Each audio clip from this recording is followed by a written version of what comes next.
স্ত্রীর জন্য স্বামীর এগুলো ইবাদত। আর এই ইবাদতের চেতনা যখন আমাদের হৃদয়ে থাকবে, তখন আমরা স্বামী স্ত্রী পরস্পরের দায়িত্ব পালনে আরো অনেক বেশি সচেতন হতে পারব। সম্মানিত দর্শক, এর পাশাপাশি আরেকটা বিষয় হলো কৃতজ্ঞতা। আমরা বাঙালি সমাজে কৃতজ্ঞতা প্রকাশে একটু দুর্বল। অন্যান্য ভাষায় আমরা অনেক শব্দ আছে যারা প্রতিটি কথায় কৃতজ্ঞতা প্রকাশ করে। ইংরেজিতে সবসময় থ্যাংক ইউ বলার অভ্যাস আছে, আরবিতে তো মাশাআল্লাহ অগণিত শব্দ আছে প্রতিটি কথায় কৃতজ্ঞতা প্রকাশের, দোয়া করার। কিন্তু আমরা বাংলা ভাষায় যে শব্দটা ব্যবহার করি ধন্যবাদ, এই ধন্যবাদ শব্দটা মনে হয় যেন খুব ভারী, আমরা বলিও না, আর অভ্যাসও আমাদের নেই। অথচ আল্লাহ রসুল সাল্লাল্লাহু আলাইহি ওয়াসাল্লাম বলছেন, মাল্লাম ইয়াশকুরিন নাস লাম ইয়াশকুরিল্লাহ। যে ব্যক্তি মানুষের প্রতি কৃতজ্ঞতা প্রকাশ করে না, সে আল্লাহর প্রতিও কৃতজ্ঞ হতে পারে না। কেন? আসলে নিয়ামতকে অনুভব করতে হলে মানুষের দেওয়া যে সহযোগিতাগুলো, এটা অনুভব করা শিখতে হবে, অভ্যাস করতে হবে, অনুশীলন করতে হবে। আমরা স্বামী এবং স্ত্রী উভয়েই এ ব্যাপারে অনেক দুর্বলতা দেখাই। স্বামী স্ত্রীর জন্য কষ্ট করছেন, স্ত্রী হয়তো কষ্টগুলো ভুলে শুধু অসুবিধা যেটা তিনি করতে পারেননি ওটাই দেখছেন। স্ত্রী স্বামীর জন্য কষ্ট করছেন, রান্না করেছেন, হাত পুড়িয়েছেন, খেয়েছেন, ভালো লেগেছে, দেখেছেন, ভালো লেগেছে, কিন্তু কৃতজ্ঞতার প্রকাশ বা কৃতজ্ঞতার অনুভূতি আমাদের হৃদয়ে নেই। আমাদের জন্য মনে হয় ওটা তো তার ডিউটি করতেই হবে। না, ডিউটি করতে হবে, তারপরও তার প্রতি ধন্যবাদ জানানো, কৃতজ্ঞতা জানানো, শুকরিয়া জানানো আমাদের দায়িত্ব। এই শুকরিয়া জানানোর অভ্যাস থেকেই আমরা আল্লাহ তাআলার প্রতি শুকরিয়া জানানোর অভ্যাস আয়ত্ত করতে পারব। আল্লাহ রসুল সাল্লাল্লাহু আলাইহি ওয়াসাল্লাম বলছেন, যে ব্যক্তি ছোট্ট নিয়ামতের শুকরিয়া করতে পারে না, সে বড় নিয়ামতেরও শুকরিয়া করতে পারে না। কাজে প্রতিটি ছোট নিয়ামত, আল্লাহর নিয়ামতের আল্লাহ শুকরিয়া করতে হবে। দুনিয়ার জীবনে, বিশেষ করে দাম্পত্য জীবনে প্রতিটি কাজে, রান্নাটা ভালো হয়েছে, কৃতজ্ঞতা প্রকাশ করতে হবে, জানাতে হবে যে ভালো হয়েছে। রাসূলুল্লাহ সাল্লাল্লাহু আলাইহি ওয়াসাল্লাম কখনো কোনো খাবারের ত্রুটি বলতেন না। মা কানা ইয়াইবু তুআমান, রান্না হয়েছে, খারাপ লেগেছে, কম খেয়েছেন, ভালো লেগেছে, খেয়েছেন, তোমার রান্নাটা ভালো হয়নি, একথা জীবনে বলেননি। দর্শক, তাহলে বলুন তো, আমরা সবাই নিজেদের সুন্নি দাবি করি, সুন্নতি হওয়ার চেষ্টা করি, অথচ আমরা প্রায় রান্না খারাপ হলে বলে তোমার রান্না ভালো হয়নি, এই হয়নি, তাই কি রান্না করেছো। রাসূলুল্লাহ সাল্লাল্লাহু আলাইহি ওয়াসাল্লাম কত শালীন, কত পরিমিত ছিলেন, জীবনে কখনো রান্না খাবারের খারাপ বলেননি। ভালো লাগলে খেয়েছেন, ভালো না লাগলে অল্প খেয়েছেন, একটু স্বাদ গ্রহণ করেছেন, কিন্তু রান্নাটা ভালো হয়নি এটা জীবনে বলেননি। পরিবারেও নয়, বাইরেও কোথাও নয়। কাজেই আমরা ভালো হলে প্রশংসা করব, কৃতজ্ঞতা জানাবো, ধন্যবাদ, তুমি আজকে খুব সুন্দর রান্না করেছো। যে প্রতিটি কাজে, ঠিক স্ত্রীর জন্য কৃতজ্ঞতা প্রকাশ করা অত্যন্ত গুরুত্বপূর্ণ। বিশেষ করে মহিলারা অনেক সময় আবেগে অকৃতজ্ঞতা বেশি প্রকাশ করে ফেলেন, আর এই জন্য রাসূলুল্লাহ সাল্লাল্লাহু আলাইহি ওয়াসাল্লাম এ ব্যাপারে তাদেরকে সতর্ক করেছেন। তিনি বলেছেন, নারীরা অনেক সময় জাহান্নামে যাবে এই অকৃতজ্ঞতার প্রকৃতির কারণে। ইয়াকফুরুনাল আশির, স্বামী অনেক কষ্ট করেন, কিন্তু একটু অসুবিধা হলেই তোমার কাছে এসে কোনো শান্তি পেলাম না, তুমি কি দিয়েছো আমাকে জীবনে, অর্থাৎ যতগুলো দিয়েছে সব ভুলে গেলাম। এটাকে অকৃতজ্ঞতা বলা হয়, এটা একটা মহাপাপ। দর্শক, এ বিষয়ে আরো অনেক কথা ছিল, এ পর্বে আর সময় নেই, এ পর্ব এখানেই শেষ করতে হচ্ছে। আল্লাহ তাআলা তৌফিক দিলে পরবর্তী কোনো পর্বে আপনাদের সাথে দেখা হবে। আল্লাহ তাআলা ততদিন আমাদের ভালো রাখুন, এ দোয়া করে শেষ করছি। ওয়া সাল্লাল্লাহু আলা মুহাম্মাদিন নবিয়্যিল উম্মি ওয়া আলা আলিহি ওয়া আসহাবিহি আজমাইন। আসসালামু আলাইকুম ওয়া রাহমাতুল্লাহি ওয়া বারাকাতুহু।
বিনিয়োগের আছে তাদের নিজস্ব ঝুঁকি আর প্রতীক্ষার ক্ষণ। লাভ কিংবা ক্ষতি নিশ্চিত নয়, তবে এমন কি কোনো বিনিয়োগের কথা আপনার জানা আছে যা আশ্বাস দেবে নিশ্চিত লাভের, এই জীবনে না বরং পরকালে? হ্যাঁ, এমন একটা বিনিয়োগ যা আল্লাহ সুবহানাহু ওয়া তাআলার পথে। আমাদের সাথে অংশ নিন আল্লাহ সুবহানাহু ওয়া তাআলার সত্যবাণী ছড়াতে মানব জাতির কাছে। পিস টিভির সাথে থাকুন। আপনার যাকাত ও দানের অর্থ পাঠাতে পারেন IRFI, আল Ryan bank, quadrant code 48 Calthorpe road, Birmingham, UK। Pound account number 01132301, IBAN GB52 LOYD 30963401 024192, short code 300083, সোয়েব BIC কোড IBO BGB22। টাকা পাঠিয়ে আমাদের ইমেল করুন admin@peacetv.tv। পিস টিভি, মানবতার সমাধান। আসসালামু আলাইকুম ওয়া রাহমাতুল্লাহি ওয়া বারাকাতুহু। আমি মোহাম্মদ বদরুদ্দোজা নদভী, আপনারা দেখছেন piece TV Bangla.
Piece TV Bangla, মানবতার সমাধান। Scientists are not eliminating God, they're eliminating models of God. You learn Sanskrit, go back to your scriptures, go back to your Vedas and realize that God is one. Division in Islam is prohibited. We understand the concept of God in Hinduism. Quran is the most positive book. Every day, more than 3,000 fetuses are being aborted in India after they identified that they're females. According to the statistics of 1996, US Department of Justice, 2,713 women are being raped every day. Every 32 seconds, one woman is being raped. I've been raped in US until the time I'm here. Islam has the solutions to the problems of the West.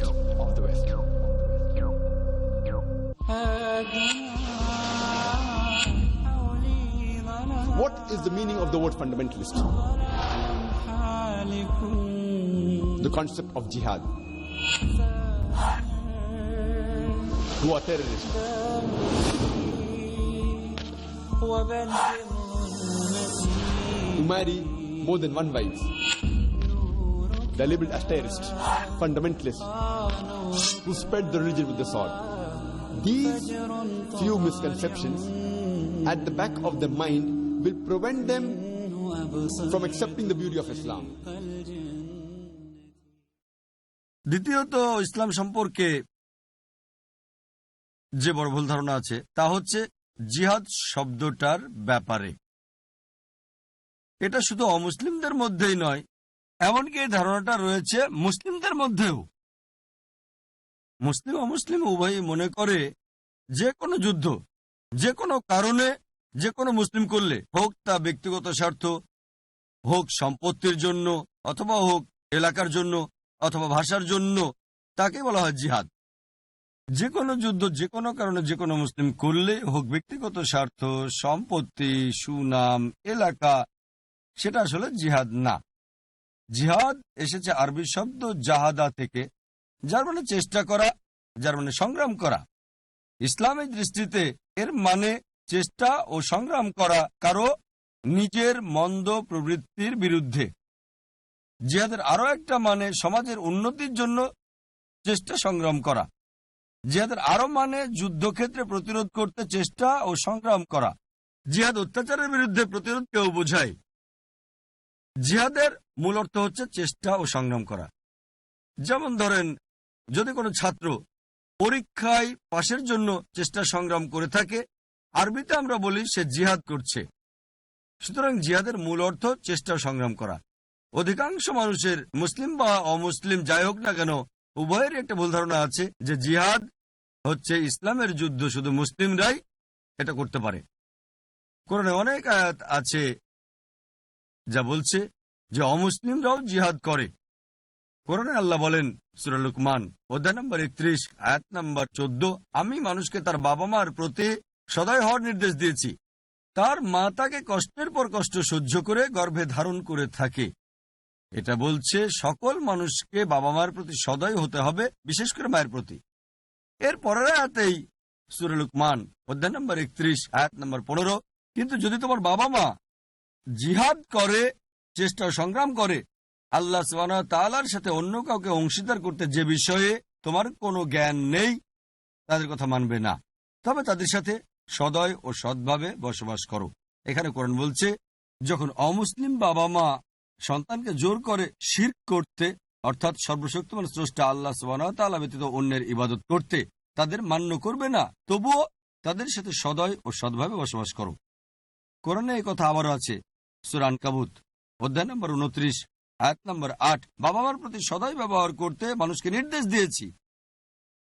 কিন্তু যদি তোমার বাবা মা জিহাদ করে, চেষ্টা ও সংগ্রাম করে, আল্লাহ সুবহানাহু ওয়া তাআলা ব্যতীত অন্য কারো ইবাদত করতে, তখন তাদের মান্য করবে না, তবে তাদের সাথে সদয় ও সৎভাবে বসবাস করো।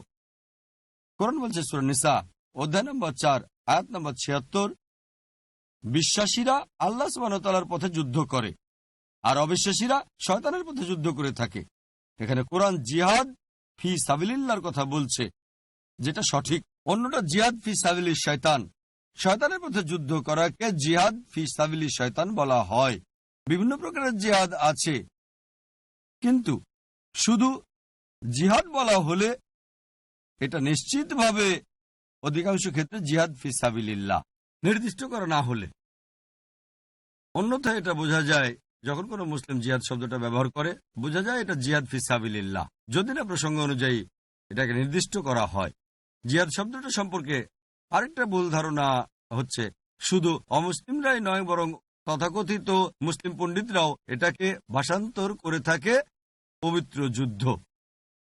এই পবিত্র যুদ্ধ শব্দটা ব্যবহৃত হয়েছিল ক্রুসেডদের বোঝাতে। খ্রিস্টানরা ধর্মের নামে হাজারো নিরপরাধ মানুষকে হত্যা করেছিল, তাদের ওই যুদ্ধকে পবিত্র যুদ্ধ বলা হতো। বর্তমানে এই শব্দটা দিয়ে বোঝায় জিহাদ।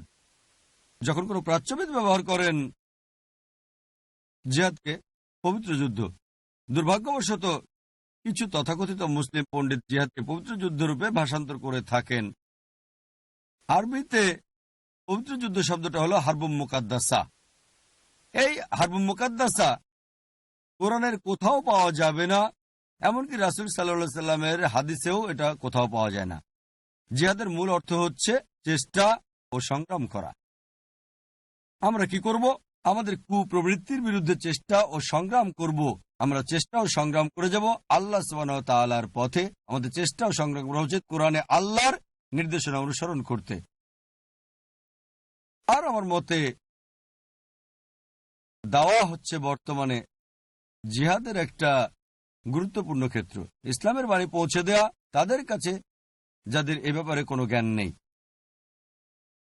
তৃতীয়ত, ইসলামের ব্যাপারে যে ভুল ধারণা বর্তমানে, তাহলে ইসলাম তরবারের দ্বারা প্রচারিত হয়েছিল। ইসলাম এসেছে আরবি শব্দ সালাম থেকে, যার অর্থ শান্তি। এটা আমরা আরবি শব্দ সিলম থেকেও উদ্ভূত, যার অর্থ নিজের ইচ্ছাকে আল্লাহর কাছে সমর্পণ করা। সংক্ষেপে ইসলাম মানে সর্বশক্তিমান স্রষ্টার কাছে নিজের ইচ্ছাকে সমর্পণ করে শান্তি অর্জন করা। ইসলাম তরবারির মাধ্যমে প্রচারিত হয়েছিল, এটাকে ভাষান্তর করলে তরবারি দ্বারা শান্তি প্রচার হয়েছিল। এটা বরং স্ববিরোধী হচ্ছে, তরবারি দ্বারা শান্তি প্রচারিত হয়েছিল। যদি ভালো করে দেখেন, বিশ্বের প্রত্যেকটা দেশেই পুলিশ বিভাগ আছে। এই পুলিশ মাঝে মধ্যে শক্তি প্রয়োগ করে থাকে সমাজ বিরোধী দুষ্কৃতিকারীদের বিরুদ্ধে দেশে শান্তি বজায় রাখার জন্য। এই পুলিশ বাহিনীর দায়িত্ব হচ্ছে সমাজবিরোধী দুষ্কৃতিকারীর বিরুদ্ধে শক্তি প্রয়োগ করা, দেশে যেন শান্তি বিরাজ করে। একইভাবে ইসলামও এটা শান্তির ধর্ম, এমন ধর্ম যা শান্তি প্রচার করে। কিন্তু সর্বশেষ উপায় হিসেবে যদি কোনো সমাজবিরোধী দুষ্কৃতিকারী থাকে যারা দেশে অরাজকতা করতে চেষ্টা করে, যদি দেশের ক্ষতি করতে চায়, তবে শান্তি বজায় রাখতে সর্বশেষ উপায় হিসেবে শক্তি প্রয়োগ করা যেতে পারে। আর তরবারি দ্বারা ইসলাম প্রচারিত হয়েছিল, এই অভিযোগের উত্তরটা ডি লেসি ওলেরি নামে একজন বিখ্যাত ঐতিহাসিক খুব সুন্দরভাবে দিয়েছেন। তার বইয়ে ইসলাম এট দ্য ক্রস রোড 8ম পৃষ্ঠায় তিনি লিখেছেন, ইতিহাস এটা প্রমাণ করে যে উগ্র মুসলিমরা সমগ্র বিশ্বব্যাপী তরবারির জোরে ইসলাম চাপিয়ে দিয়েছে। এটা অন্যতম একটা আষাঢ়ে গল্প, উদ্ভট ও অবাস্তব কাহিনী যা বিশ্বাসযোগ্য নয়। উগ্র মুসলিমরা সমগ্র বিশ্বব্যাপী তরবারির জোরে ইসলাম প্রচার করেছে। এটা একটা আষাঢ়ে গল্প, উদ্ভট ও অবাস্তব কাহিনী যা ঐতিহাসিকরা বারবার বলেছেন। আমরা মুসলিমরা স্পেনকে 800 বছর শাসন করেছি। পরবর্তীতে ক্রুসেডরা এসে মুসলিমদের তাড়িয়ে দেয়। একজন মুসলিমও ছিল না যে প্রকাশ্যে আজান দিতে পারত। আর আমরা মুসলিমরাই আরব ভূমিকে শাসন করছি 1400 বছর ধরে। ব্রিটিশরা কয়েক বছর ছিল, কয়েক বছর ফরাসিরাও ছিল। সর্বোপরি আমরা এখন পর্যন্ত আরব ভূমির প্রধান হয়ে গত 1400 বছর শাসন করছি। এমনকি আজও আরবে 14 মিলিয়নের বেশি আরব আছে যারা কপ্টিক খ্রিস্টান। কপ্টিক খ্রিস্টান মানে বংশ পরম্পরায় খ্রিস্টান। আর এই 14 মিলিয়ন আরব কপ্টিক খ্রিস্টান, তারাই শাহাদা দিচ্ছে, সাক্ষ্য দিচ্ছে যে ইসলাম তরবারি দ্বারা প্রচারিত হয়নি। আমরা মুসলিমরা ভারত শাসন করেছে 1000 বছরেরও বেশি। আর বর্তমানে 80% বেশি ভারতীয়রা হচ্ছে অমুসলিম। ভারতের এই 80% বেশি অমুসলিম শাহাদা দিচ্ছে ইসলাম তরবারি দ্বারা প্রচারিত হয়নি। যদি চাইতাম তাহলে প্রত্যেক অমুসলিমকে তরবারির জোরে ইসলাম গ্রহণ করতে বাধ্য করা যেত, তা আমরা করিনি। ইসলাম এটা করার অনুমতি দেয় না। এই 80% উপরে ভারতের 80 মিলিয়ন অমুসলিম, তারা সাক্ষ্য দিচ্ছে, শাহাদা দিচ্ছে যে ইসলাম তরবারি দ্বারা প্রচারিত হয়নি। বর্তমানে যে দেশে সবচেয়ে বেশি মুসলিম আছে সেটা ইন্দোনেশিয়া। 200 মিলিয়নেরও বেশি মুসলিম। কোন মুসলিম আর্মি ইন্দোনেশিয়ায় গিয়েছিল? মালয়েশিয়ায় গিয়েছিল, যেখানে 50%-এরও বেশি মুসলিম আছে। আফ্রিকার পূর্ব উপকূলে কোন মুসলিম আর্মি গিয়েছিল? কোন তরবারি? এটা বুদ্ধির তরবারি। থমাস কার্লাইল, বিখ্যাত ঐতিহাসিক, তার বই হিরোজ অ্যান্ড হিরো ওয়ার্শিপে লিখেছেন, তার মতে নবী মুহাম্মদ সাল্লাল্লাহু আলাইহি সাল্লাম ছিলেন 1 নম্বর। তাই তরবারি পেতে হবে। সেই তরবারি পাবেন কোথায়? প্রথমে প্রত্যেক মতাদর্শ একজন ব্যক্তির মাথায় আসে, আর যদি শুধু একজনও তা বিশ্বাস করে, তবে সে তরবারি নিয়ে প্রচার করা আপনি শুরু করে দেন। প্রথমে তরবারি খুঁজতে হবে। থমাস কার্লাইল বুদ্ধির তরবারির কথা বলেছেন, যেমন কোরআনে আল্লাহ বলেছেন সূরা নাহাল অধ্যায় নম্বর 16 আয়াত নম্বর 125। আমার বক্তব্যের শুরুতে আয়াতটা বলেছি। আল্লাহ বলেন, উদু ইলা সাবিলি রাব্বিকা বিল হিকমা ওয়াল মাউইযাতিল হাসানা ওয়াজাদিল বিল্লাতি আহসান। মানুষকে তোমার প্রতিপালকের পথে আহ্বান করো, হিকমত ও সদুপদেশ দ্বারা তাদের যুক্তি দেখাও, তাদের সাথে তর্ক করো সবচেয়ে উত্তম ও গ্রহণযোগ্য পন্থায়। একটা প্রবন্ধ ছিল 1984 সালে রিডার্স ডাইজেস্ট পত্রিকায়, সেটা ছাপা হয়েছিল। দ্য প্লেন ট্রুথ ম্যাগাজিনে ছাপা হয়েছিল। এটাতে 50 বছরে প্রধান ধর্মগুলোর অনুসারী বৃদ্ধির পরিসংখ্যান ছেপেছিল 1934 থেকে 1984 পর্যন্ত। আর সবচেয়ে বেশি বৃদ্ধি পেয়েছিল ইসলামের অনুসারী 235%, খ্রিস্টান ধর্ম মাত্র 47%। একটা প্রশ্ন করছি, 1934 সাল থেকে 1984 এই দীর্ঘ 50 বছরের মধ্যে কোন যুদ্ধ হয়েছিল যা অমুসলিমদেরকে ইসলাম গ্রহণে বাধ্য করেছে? কোন যুদ্ধ? বর্তমানে আমেরিকায় দ্রুত প্রসার লাভকারী ধর্ম হচ্ছে ইসলাম। ইউরোপে দ্রুত প্রসার লাভকারী ধর্ম হচ্ছে ইসলাম। আমি জিজ্ঞেস করছি, কে এই সব মার্কিনীদের তরবারির জোরে ইসলাম গ্রহণে বাধ্য করছে? কে ইউরোপিয়ানদের, ব্রিটিশদের তরবারির জোরে ইসলাম গ্রহণে বাধ্য করছে? আমরা জানি মিডিয়া সবসময় বলে যে ইসলাম নারীদের অবমূল্যায়ন করে। এটা কি জানেন? ইসলাম গ্রহণকারী মানুষদের মধ্যে, হোক আমেরিকায় বা ইউরোপে অথবা বিশ্বের যে কোনো প্রান্তে, 2/3 নারী। ইসলাম যদি নারীদের অবমূল্যায়ন করে তাহলে মার্কিন নারীরা কেন ইসলাম গ্রহণ করবে, ইউরোপীয় নারীরা কেন ইসলাম গ্রহণ করবে? কারণ তারা জানে যে ইসলামে আছে মানবতার সমস্যার সমাধান।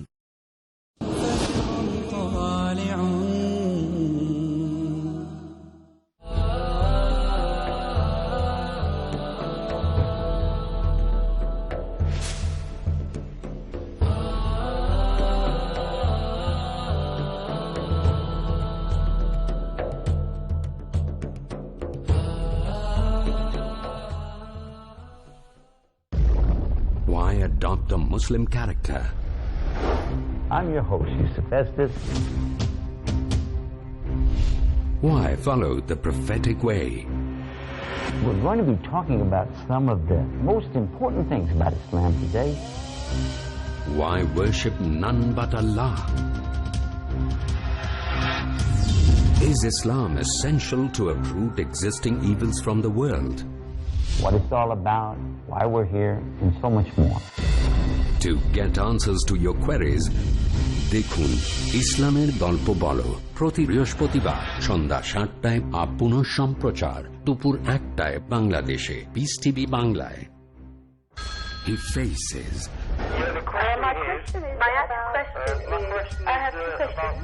he listens. My question is about the beard. About Imam Mahdi. What are the people believing? He answers. So number one is the help of Allah. He satisfies in the light of glorious Quran and authentic Hadith. If Allah helps you, believe me, you have to get success. Catch Dr. Zakir.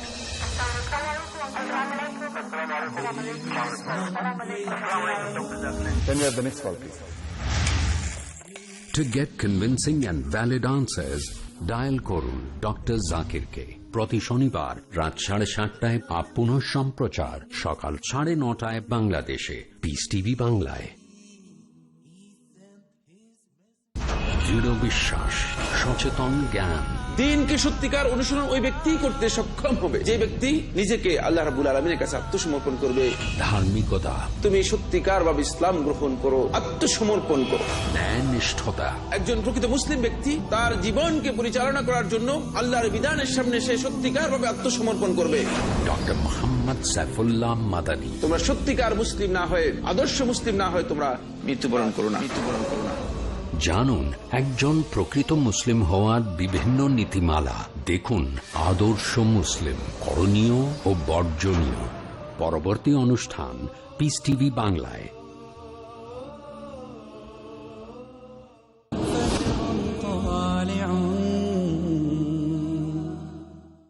R media যাই করুক, আমি কোরআনের আয়াতে বিশ্বাস করি যেখানে আল্লাহ বলেন সূরা ইমরান অধ্যায় নম্বর 3 আয়াত নম্বর 54, Makru makrallah wallahu khairul makirin. তারা চক্রান্ত করেছিল, আল্লাহ কৌশল করেছিলেন, নিশ্চয়ই আল্লাহ কৌশলীদের শ্রেষ্ঠ। সালমান রুশদি, সে এই দেশের নাগরিক, জন্ম আমার শহরে বোম্বেতে, পরে এই দেশের নাগরিক।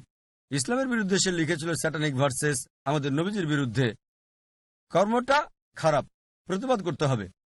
ফলাফল স্যাটানিক ভার্সেস কি তা অনেক অমুসলিমই জানতে চেয়েছে। তারা কোরআন পড়েছে এবং তাদের অনেকে ইসলাম গ্রহণ করেছে। উদ্দেশ্য ছিল খারাপ, কর্মটা ছিল খারাপ, কিন্তু ফলাফল ওয়াল্লাহু খায়রুল মাকিরিন, আল্লাহ কৌশলদের শ্রেষ্ঠ। 11 সেপ্টেম্বরে যা ঘটেছিল ওয়ার্ল্ড ট্রেড সেন্টারে 5000-এর বেশি নিরপরাধ মানুষ মারা গিয়েছিল, এটা অন্যায়, প্রতিবাদ করতে হবে। মিডিয়া ঝুঁকে পড়েছিল মুসলিমদের বিরুদ্ধে, সন্ত্রাসের বিরুদ্ধে যুদ্ধ। আপনারা জানেন না যে এটা কি ধর্ম। ইউএসএতে বিক্রির শীর্ষে উঠেছে কোরআন। এক রিপোর্ট অনুযায়ী 9 মাস থেকে 10 মাসের মধ্যে 34,000-এর বেশি মার্কিন ইসলাম গ্রহণ করেছে। ইউ100 তথ্য অনুযায়ী 10 মাসের মধ্যে ইউরোপে 22,000 ইউরোপিয়ান ইসলাম গ্রহণ করেছে। সাধারণত এটা উল্টো হওয়ার কথা ছিল, দাওয়া কমে যেত।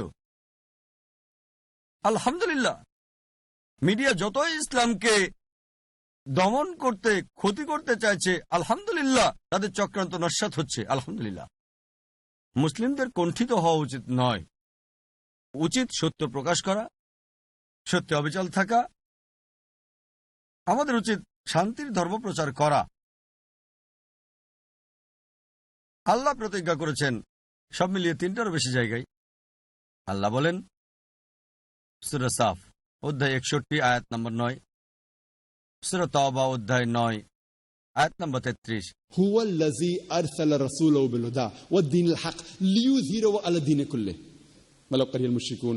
আল্লাহ তার রাসূলকে পাঠিয়েছেন হিদায়াত ও সত্য ধর্ম সহকারে, যাতে করে সকল ধর্মের উপরে এটা বিজয়ী হয়, সকল মতবাদের উপরে, সকল জীবন বিধানের উপরে, যদিও মুশরিকরা তা অপছন্দ করে। আল্লাহ এটা আবারও বলেছেন সূরা ফাতাহ অধ্যায় নম্বর 48 আয়াত নম্বর 28। هو الذي أرسل رسوله بالهدى والدين الحق ليظهره على الدين كله وكفى بالله شهيدا। আল্লাহ তার রাসূলকে পাঠিয়েছেন হিদায়াত ও সত্য ধর্ম সহকারে, যাতে করে সকল ধর্মের উপরে এটা বিজয়ী হতে পারে, সকল মতবাদের উপরে। আল্লাহ নিজেই তা যথেষ্ট। দিনকে বিজয়ী করতে আল্লাহর আপনাকে আমাকে দরকার নেই, আমরা তো আগাছা মাত্র। আল্লাহর আপনাকে আমাকে কোনো দরকার নেই, আল্লাহ নিজে যথেষ্ট। আমাদেরকে আল্লাহর কোনো দরকার নেই। তার রাসূলের রেখে যাওয়া কাজ করতে আল্লাহ শুধু আমাদের সুযোগ দিয়েছেন। আপনারা কি মনে করেন যদি ইসলামের কথা না বলেন তাহলে ইসলাম প্রচার হবে না? যদি মনে করেন ইসলাম প্রচার হচ্ছে কারণ আমরা দাওয়া দিচ্ছি, এজন্য আমরা মুসলিমরা দায়িত্ব পালন করছি না। যা কিছু হচ্ছে আল্লাহ করছেন, এক্ষেত্রে আমাদের কোনো ক্রেডিট নেই, কোনো ক্রেডিট নেই। আমার মতে আমরা ইসলামের বাণী প্রচার করছি না, আমরা সত্য বলতে মুখ খুলতে ভয় পাই। তাই এই আয়াতগুলোতে আল্লাহ বলেছেন আপনাকে আমাকে ছাড়াই এই দিন বিজয়ী হবে, আমরা তো আগাছা মাত্র। তিনি আমাদের সুযোগ দিচ্ছেন রাসূলের কাজ করতে এবং রাসূলের পুরস্কার পেতে। আর ডক্টর অ্যাডাম পিয়ারসনের উদ্ধৃতি দিয়ে আমি এই ভুল ধারণাটার উত্তর শেষ করব। ডক্টর অ্যাডাম পিয়ারসন বলেছেন মানুষ ভয় পায় যে একদিন পারমাণবিক বোমা চলে যাবে আরবদের হাতে। তারা এটা বুঝতে পারে না যে এই বোম পড়ে গেছে সেই দিন যেদিন আমাদের নবী মুহাম্মদ সাল্লাল্লাহু আলাইহি ওয়াসাল্লাম জন্মগ্রহণ করেছিলেন।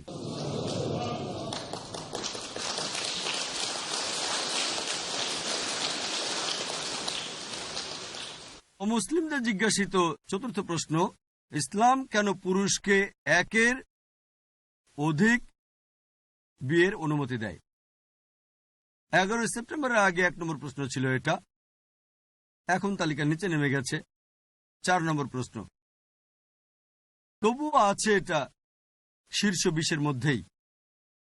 এই পৃথিবীর বুকে কোরআন একমাত্র ধর্মীয় গ্রন্থ যেটা বলছে মাত্র একটা বিয়ে করো। আর কোনো ধর্মগ্রন্থ নেই, হোক old testament, new testament, Bible, Mahabharat, Ramayan, Bhagavad Gita, Quran ছাড়া এই পৃথিবীতে আর কোনো ধর্মগ্রন্থ নেই যা বলে একটা বিয়ে করো। যদি হিন্দু ধর্মগ্রন্থ পড়েন রামায়ণ, রামের বাবা রাজা দশরথ, তার একের বেশি স্ত্রী ছিল। যদি মহাভারত পড়েন শ্রীকৃষ্ণ, তার কতজন স্ত্রী ছিল? 4, 10, 1000, তার 16,108 জন স্ত্রী ছিল। শ্রীকৃষ্ণের যদি 16,108 জন স্ত্রী থাকতে পারে, তাহলে কেন মুসলিমদের 4 জন থাকতে পারবে না বলেন? যদি ওল্ড টেস্টামেন্ট পড়েন, ইব্রাহিম আলাইহিসসালামের 3 জন স্ত্রী ছিল, সুলাইমান আলাইহিসসালামের 700 জন স্ত্রী ছিল। ইহুদি ও খ্রিস্টান ধর্মগ্রন্থ অনুযায়ী আপনি যত ইচ্ছা তত নারীকে বিয়ে করতে পারেন, কোনো সীমা নেই। 10, 20, 1000, 10,000 কোনো সীমা নেই। পরে খ্রিস্টান গির্জা একটা নিয়ম করেছে যে খ্রিস্টানদের মাত্র একটা বিয়ে করতে হবে, এবং ইহুদিদের প্রধান রাবাই গারসাম বেন ইয়াহুদা ফরমান জারি করেন 950 থেকে 1030 খ্রিস্টাব্দ পর্যন্ত। এই ফরমান জারি করেন যে ইহুদিরা কেবল একটা বিয়ে করতে পারবে। যদি ইহুদিদের বিভিন্ন সমাজ পর্যবেক্ষণ করে দেখেন যারা মুসলিমদের মাঝে বাস করে, 1950 সাল পর্যন্ত তারা একের অধিক বিয়ে করে থাকত। একইভাবে হিন্দু ধর্মগ্রন্থ, খ্রিস্টান ধর্মগ্রন্থ ও ইহুদি ধর্মগ্রন্থ অনুযায়ী যত ইচ্ছা তত বিয়ে করতে পারে। এমনকি হিন্দু ধর্মগ্রন্থ 1954 সালে ভারত সরকার একটা আইন করে, যা হিন্দু বিশেষ বিবাহ আইন 1954 বলে পরিচিত। এটা বলছে হিন্দুরা মাত্র একটা বিয়ে করতে পারে, কিন্তু তাদের ধর্মগ্রন্থ যত ইচ্ছা তত বিয়ে করতে অনুমতি দিচ্ছে। ইসলামে নারীর মর্যাদা বিষয়ে সরকারের একটা রিপোর্ট অনুযায়ী 66 ও 67 পৃষ্ঠায় বলা হয়েছে যে ভারতীয় মুসলিমদের মধ্যে বহুবিবাহের হার 1951 থেকে 61 সাল পর্যন্ত ছিল 4.31%, আর হিন্দুদের একই সময়ে অর্থাৎ ওই 10 বছরে ছিল 5.06%। তাহলে হিন্দুরা বেশি মুসলিমদের চেয়ে 0.75 বা 3/4।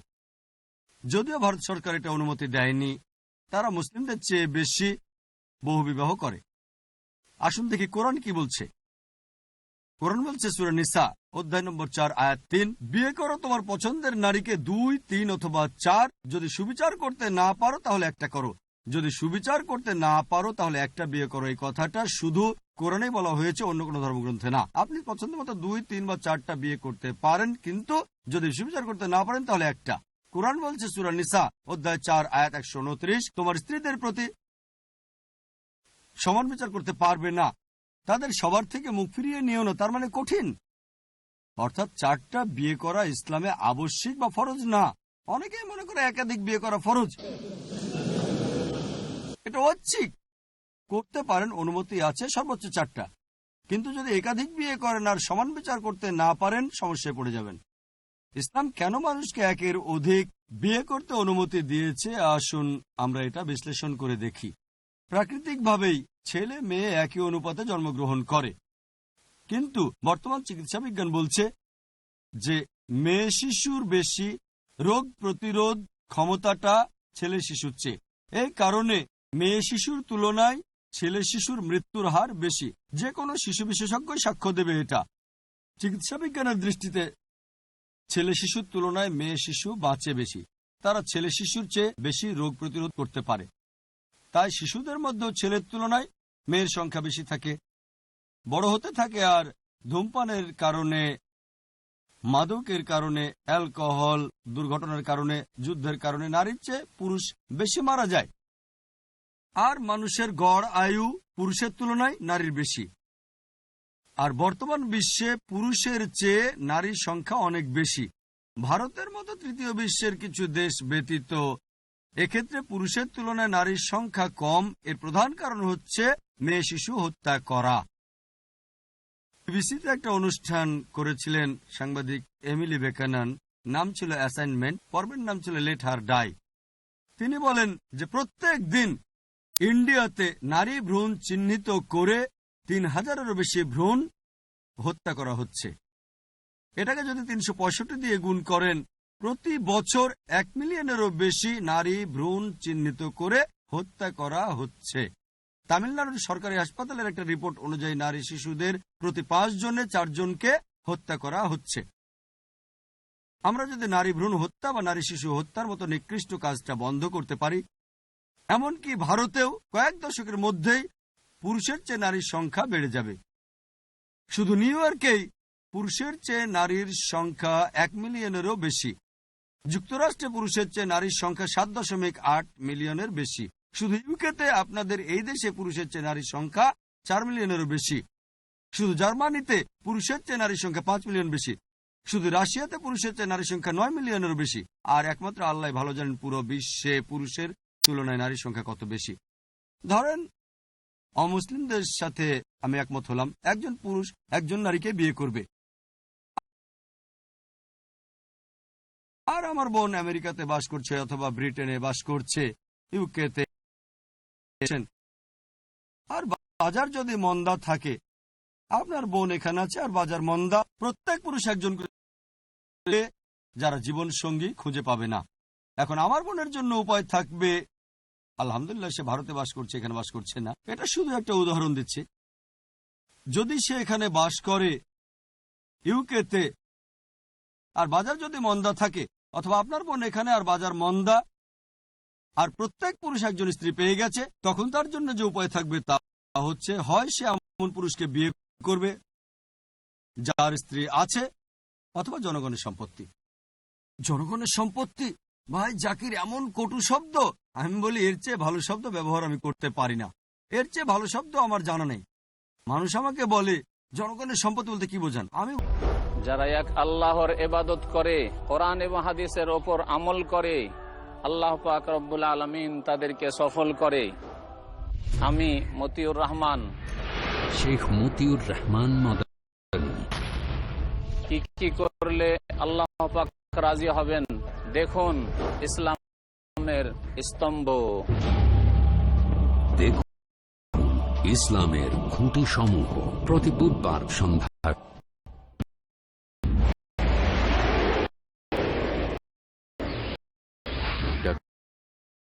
জাকিরের এসেছে আরবি মূল শব্দ সালম বা সালমুন থেকে, যার অর্থ শান্তি। এটা মূল শব্দ সিলম থেকেও এসেছে, যার অর্থ নিজের ইচ্ছাকে আল্লাহর কাছে সমর্পণ করা। মানুষ ভয় পায় একদিন হয়তো আরবদের হাতে নিউক্লিয়ার বোম চলে আসতে পারে। তারা বুঝতে পারে না ইসলামিক বোম, শান্তির বোম অনেক আগেই পড়ে গেছে। এটা পড়েছে যেদিন নবী মুহাম্মদ সাল্লাল্লাহু আলাইহি সাল্লাম জন্মগ্রহণ করেন।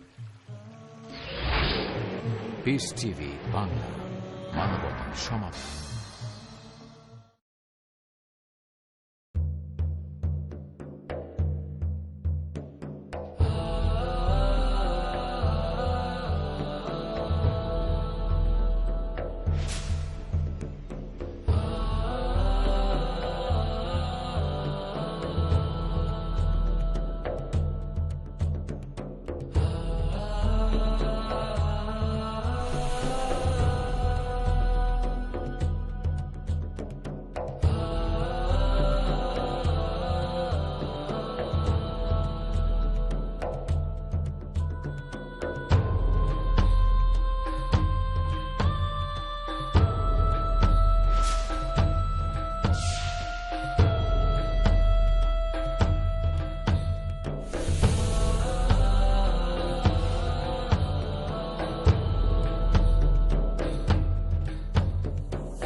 পিস টিভি বাংলা, মানবতার সমাধান।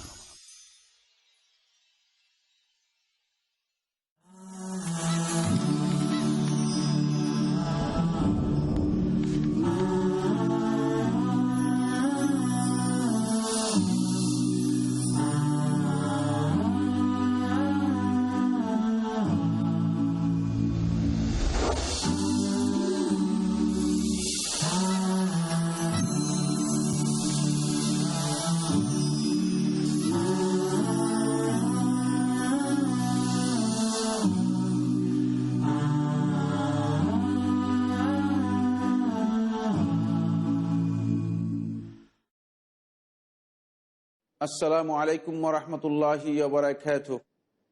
আলহামদুলিল্লাহি রাব্বিল আলামিন ওয়াস সালাতু ওয়াস সালামু আলা আশরাফিল আমবিয়া ওয়াল মুরসালিন নবিয়িনা মুহাম্মদ ওয়া আলা আলিহি ওয়া আসহাবিহি ওয়া মান তাবি'আহুম বিইহসান ইলা ইয়াউমিদ্দিন ওয়া বা'দ।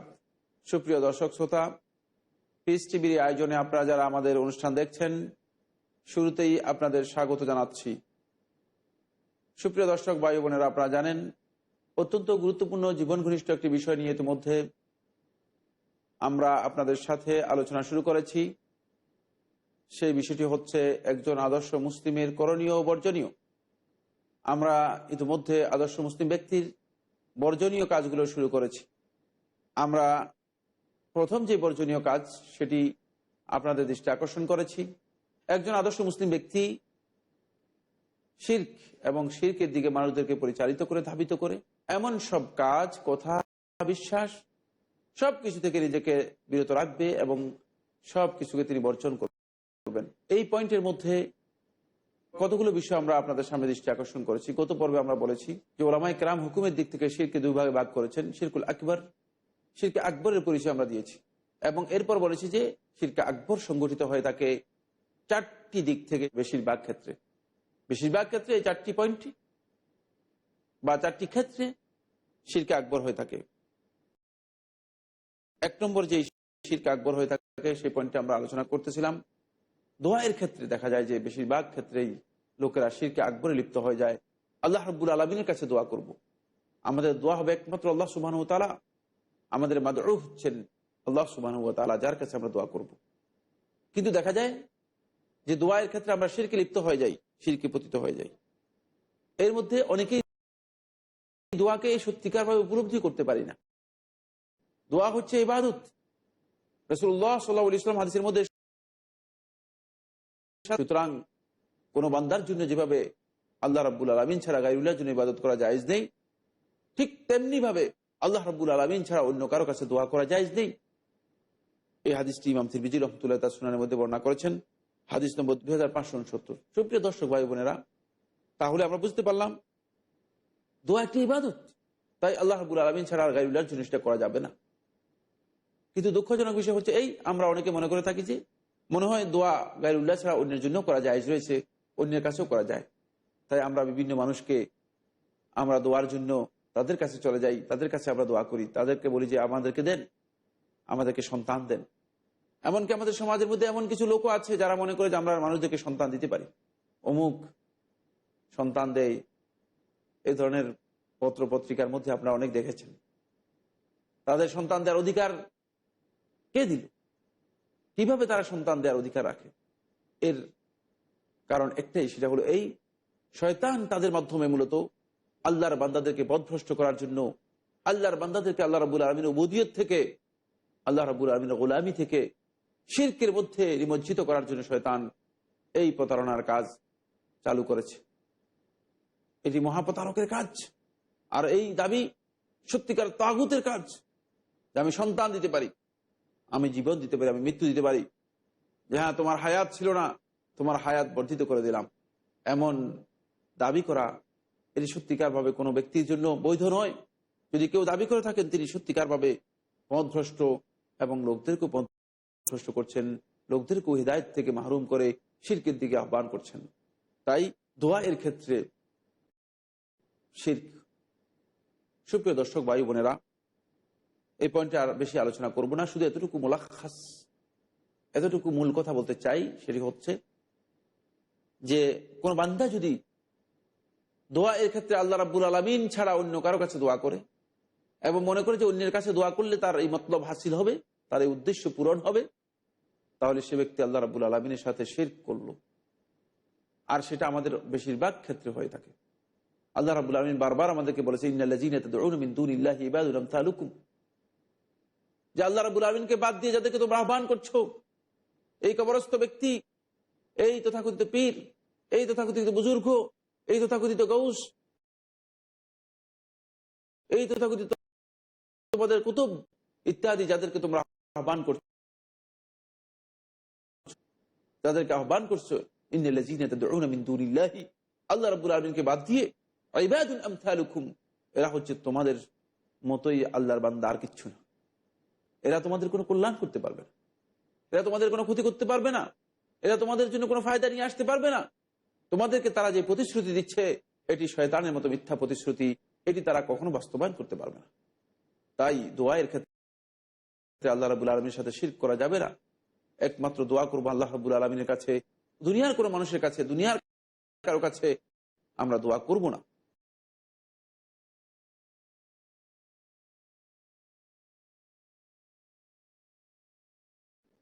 সুপ্রিয় দর্শক ভাই বোনেরা, 2 নম্বর পয়েন্ট এর হচ্ছে আমরা নিয়ত সত্যিকার ভাবে বুঝতে পারি না।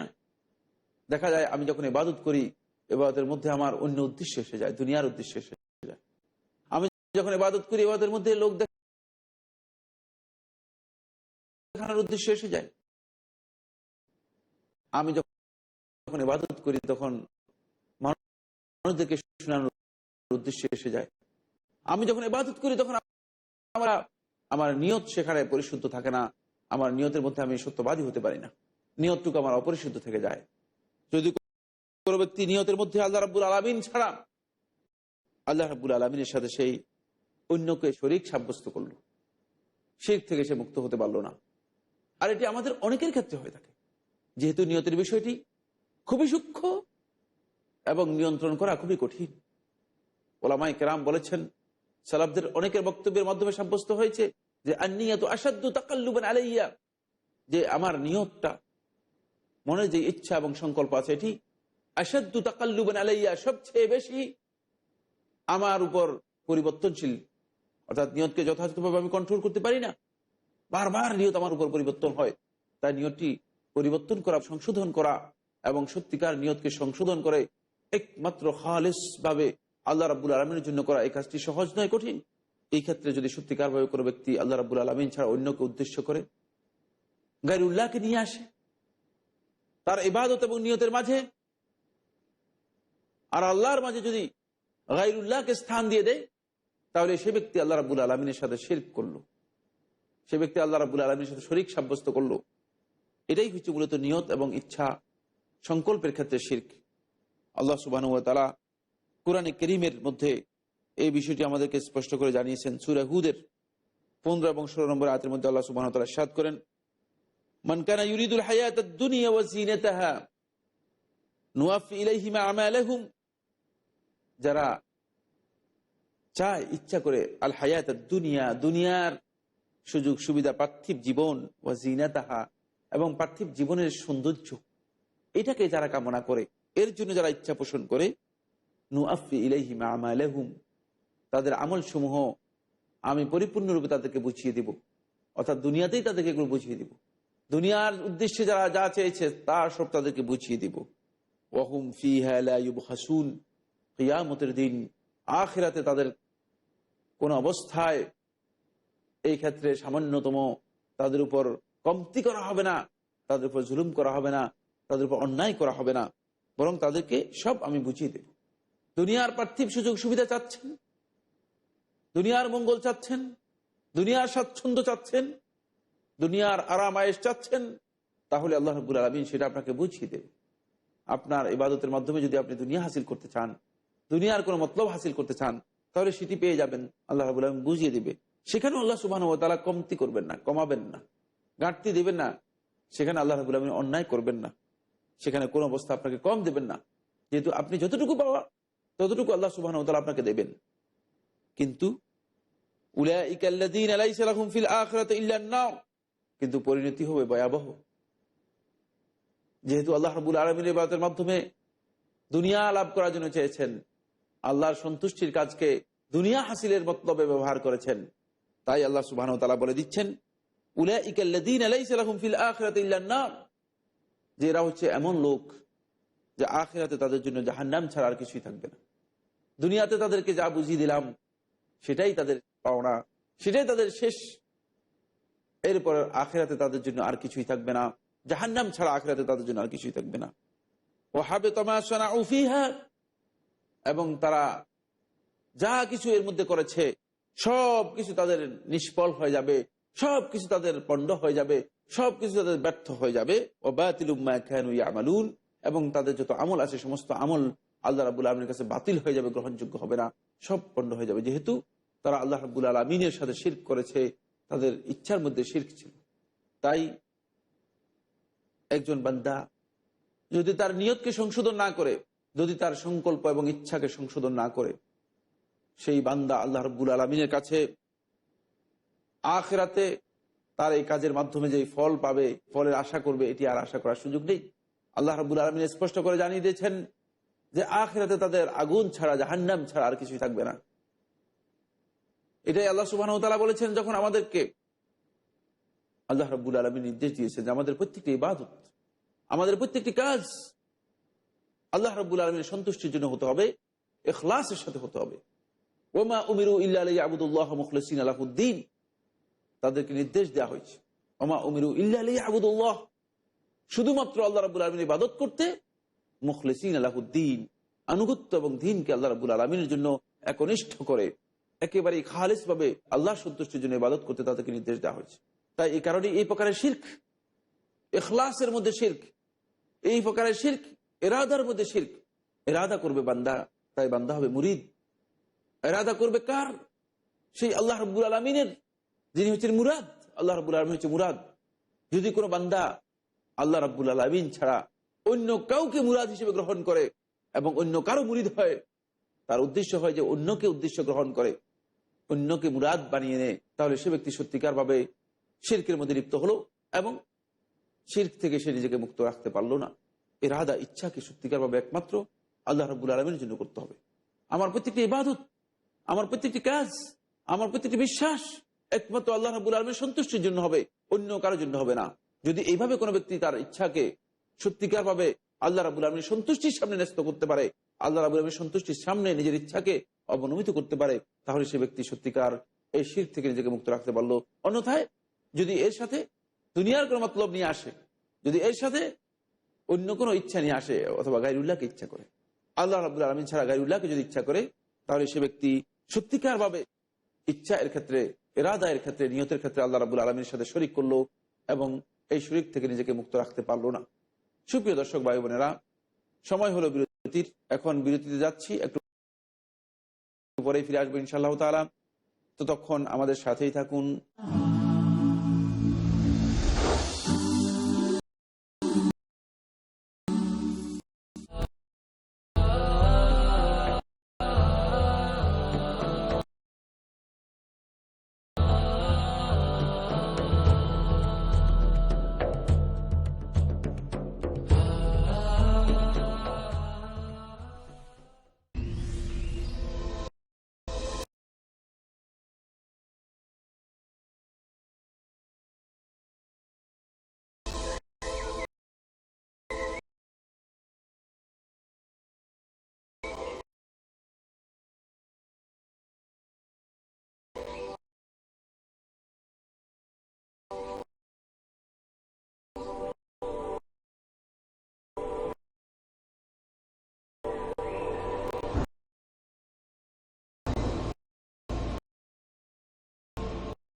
সে পথকে মসৃণ করতে দেখুন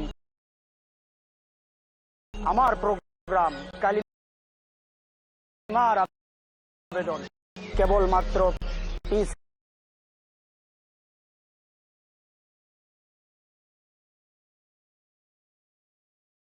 সেই কাজ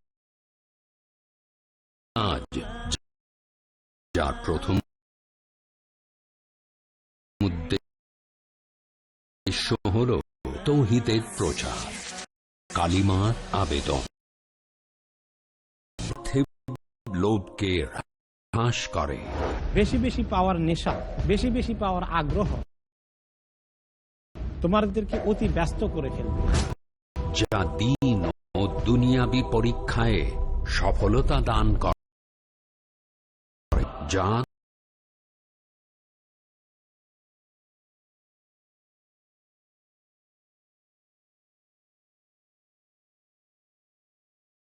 আত্মসমীক্ষায় অনুপ্রাণিত করে। আমি পুরো সময় পুরো এনার্জি হাদিস সমূহ। পরবর্তী অনুষ্ঠান পিস টিভি বাংলায়।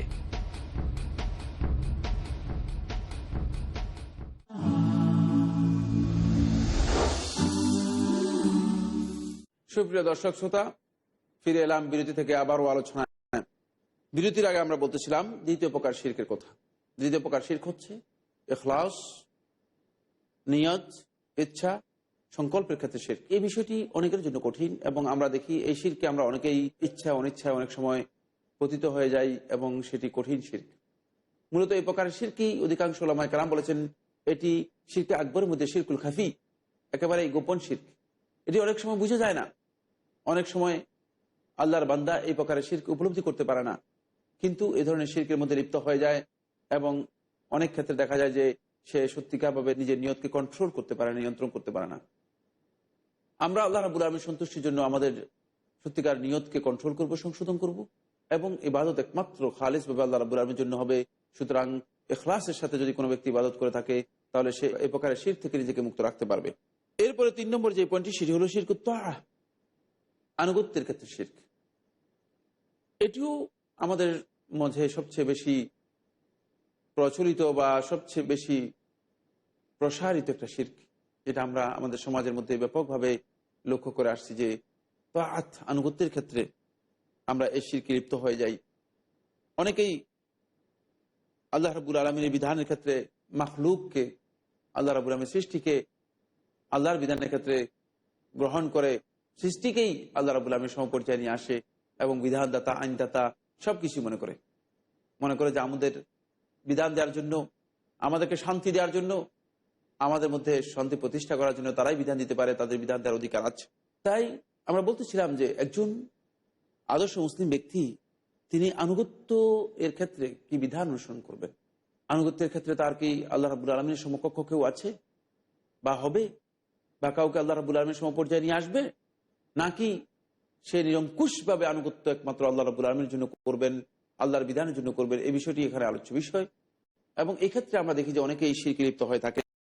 এক্ষেত্রে প্রথম যে পয়েন্টটি সেটি হলো এই আমরা দেখি যে হালাল এবং হারামের ক্ষেত্রে, শরীয়ত প্রবর্তনের ক্ষেত্রে, শরীয়তের বিধিবিধান দেওয়ার ক্ষেত্রে আমরা অনেক ক্ষেত্রে মাখলুকের আনুগত্যকে গ্রহণ করে নেই। মাখলুককে আমরা প্রাধান্য দিয়ে থাকি, সৃষ্টিকে আমরা মনে করে থাকি যে হালাল এবং হারাম তারা করতে পারবে। হালাল ঘোষণা দেওয়ার অধিকার আছে, হারাম ঘোষণা দেওয়ার অধিকার আছে, শরীয়তের বিধিবিধান প্রবর্তন করার অধিকার আছে। এবং সেভাবেই আমরা কোনো ব্যক্তি অথবা কোনো লোকের অথবা কোনো বুজুর্গের অনুসরণকে আমরা সেখানে আল্লাহ রাব্বুল আলামিনের সমপর্যায়ে নিয়ে যাই। ওয়াল মাসীহ ইবনে মারইয়াম ওয়ামা উমিরু ইল্লা লিয়াবুদু ইলাহান ওয়াহিদা লা ইলাহা ইল্লা হুয়া সুবহানাহু আম্মা ইউশরিকুন। আল্লাহ সুবহানাহু ওয়া তাআলা ইরশাদ করেন, ইত্তাখাযু আহবারাহুম ওয়া রুহবানাহুম আরবাবা মিন দুনিল্লাহ। তারা আল্লাহ রাব্বুল আলামিনকে বাদ দিয়ে তাদের আলেমদেরকে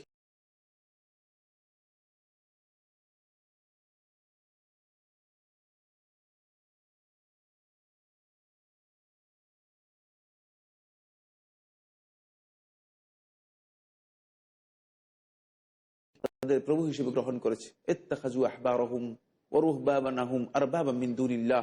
আল্লাহ রাব্বুল আলামিনকে বাদ দিয়ে এদেরকে তারা প্রভু হিসেবে গ্রহণ করেছে, রব হিসেবে গ্রহণ করেছে। ওয়াল মাসীহ ইবনে মারইয়াম, এবং মরিয়ম পুত্র মসীহ আলাইহিস সালাতু ওয়াস সালামকে তারা তাদের রব হিসেবে গ্রহণ করেছে। ওয়ামা উমিরু ইল্লা লিয়াবুদু ইলাহান ওয়াহিদা, অথচ তাদেরকে নির্দেশ দেওয়া হয়েছে শুধুমাত্র একজন ইলাহের ইবাদত করার জন্য। আনুগত্যকে এখানে আল্লাহ সুবহানাহু ওয়া তাআলা মৌলিক ইবাদত হিসেবে উল্লেখ করেছেন, যে তাদেরকে নির্দেশ দেওয়া হয়েছে শুধুমাত্র একজন ইলাহের ইবাদত করার জন্য। লা ইলাহা ইল্লাহু, তিনি ছাড়া প্রকৃত কোনো ইলাহ নেই। সুবহানাহু, তিনি পুত পবিত্র। আম্মা ইউশরিকুন, তারা যে শিরক করছে শিরক থেকে তিনি পুত পবিত্র। সূরা আত-তাওবার 31 নম্বর আয়াতটি যখন অবতীর্ণ হলো, তখন রাসূলুল্লাহ সাল্লাল্লাহু আলাইহি ওয়াসাল্লামের কাছে আদি ইবনে হাতিম রাদিয়াল্লাহু তাআলা ছিলেন।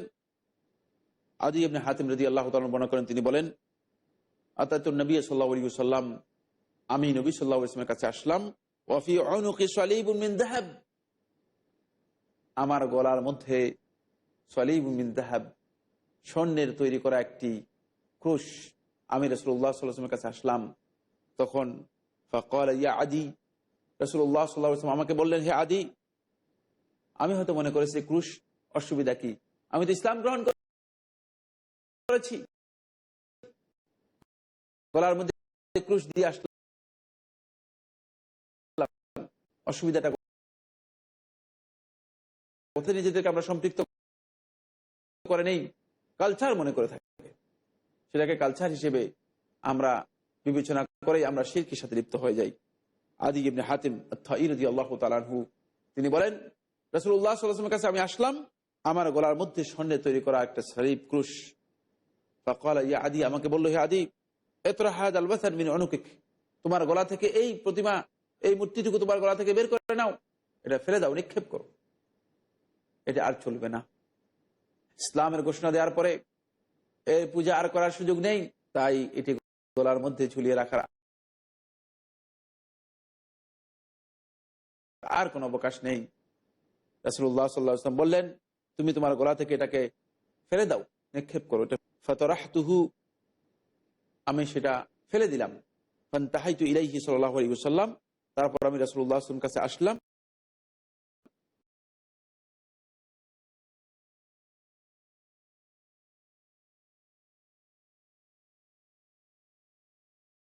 ওয়া হুয়া ইয়াকরাউ সূরাত বারাআ, রাসূলুল্লাহ ওয়াত্তাখাযু আহবারাহুম ওয়া রুহবানাহুম আরবাবা মিন দুনিল্লাহ, অর্থাৎ সূরা আত-তাওবার 31 নম্বর আয়াত, যে তারা তাদের আহবার এবং রুহবানদেরকে, তাদের আলেমদেরকে এবং তাদের পাদ্রীদেরকে তারা আল্লাহ রাব্বুল আলামিনকে বাদ দিয়ে রব হিসেবে, প্রতিপালক হিসেবে তারা গ্রহণ করলো। এই আয়াতটি রাসূলুল্লাহ সাল্লাল্লাহু আলাইহি ওয়াসাল্লাম তেলাওয়াত করলেন, পড়লেন, হাত্তা ফারাগা মিনহা। রাসূলুল্লাহ সাল্লাল্লাহু আলাইহি ওয়াসাল্লাম এই আয়াত থেকে যখন অবসর গ্রহণ করলেন, এই আয়াত তেলাওয়াত যখন রাসূলুল্লাহ সাল্লাল্লাহু আলাইহি ওয়াসাল্লাম শেষ করলেন, ফাকুলতু, আমি রাসূলুল্লাহ সাল্লাল্লাহু আলাইহি ওয়াসাল্লাম জিজ্ঞেস করলাম, বললাম, ইন্না লাসনা না'বুদুহুম, হে আল্লাহ রাসূল সাল্লাল্লাহু আলাইহি ওয়াসাল্লাম, ইন্না লাসনা না'বুদুহুম, আমরা তো এদের ইবাদত করি না, আমরা তো এদের ইবাদত করি না। সুতরাং এখানে তো আমাদেরকে বলা হচ্ছে সত্যি কথা, তো আমরা ইবাদত করি না, অর্থাৎ যেহেতু তিনি ইসলাম গ্রহণ করেছেন, কিন্তু শিরকের ব্যাপারে যে কনসেপ্ট,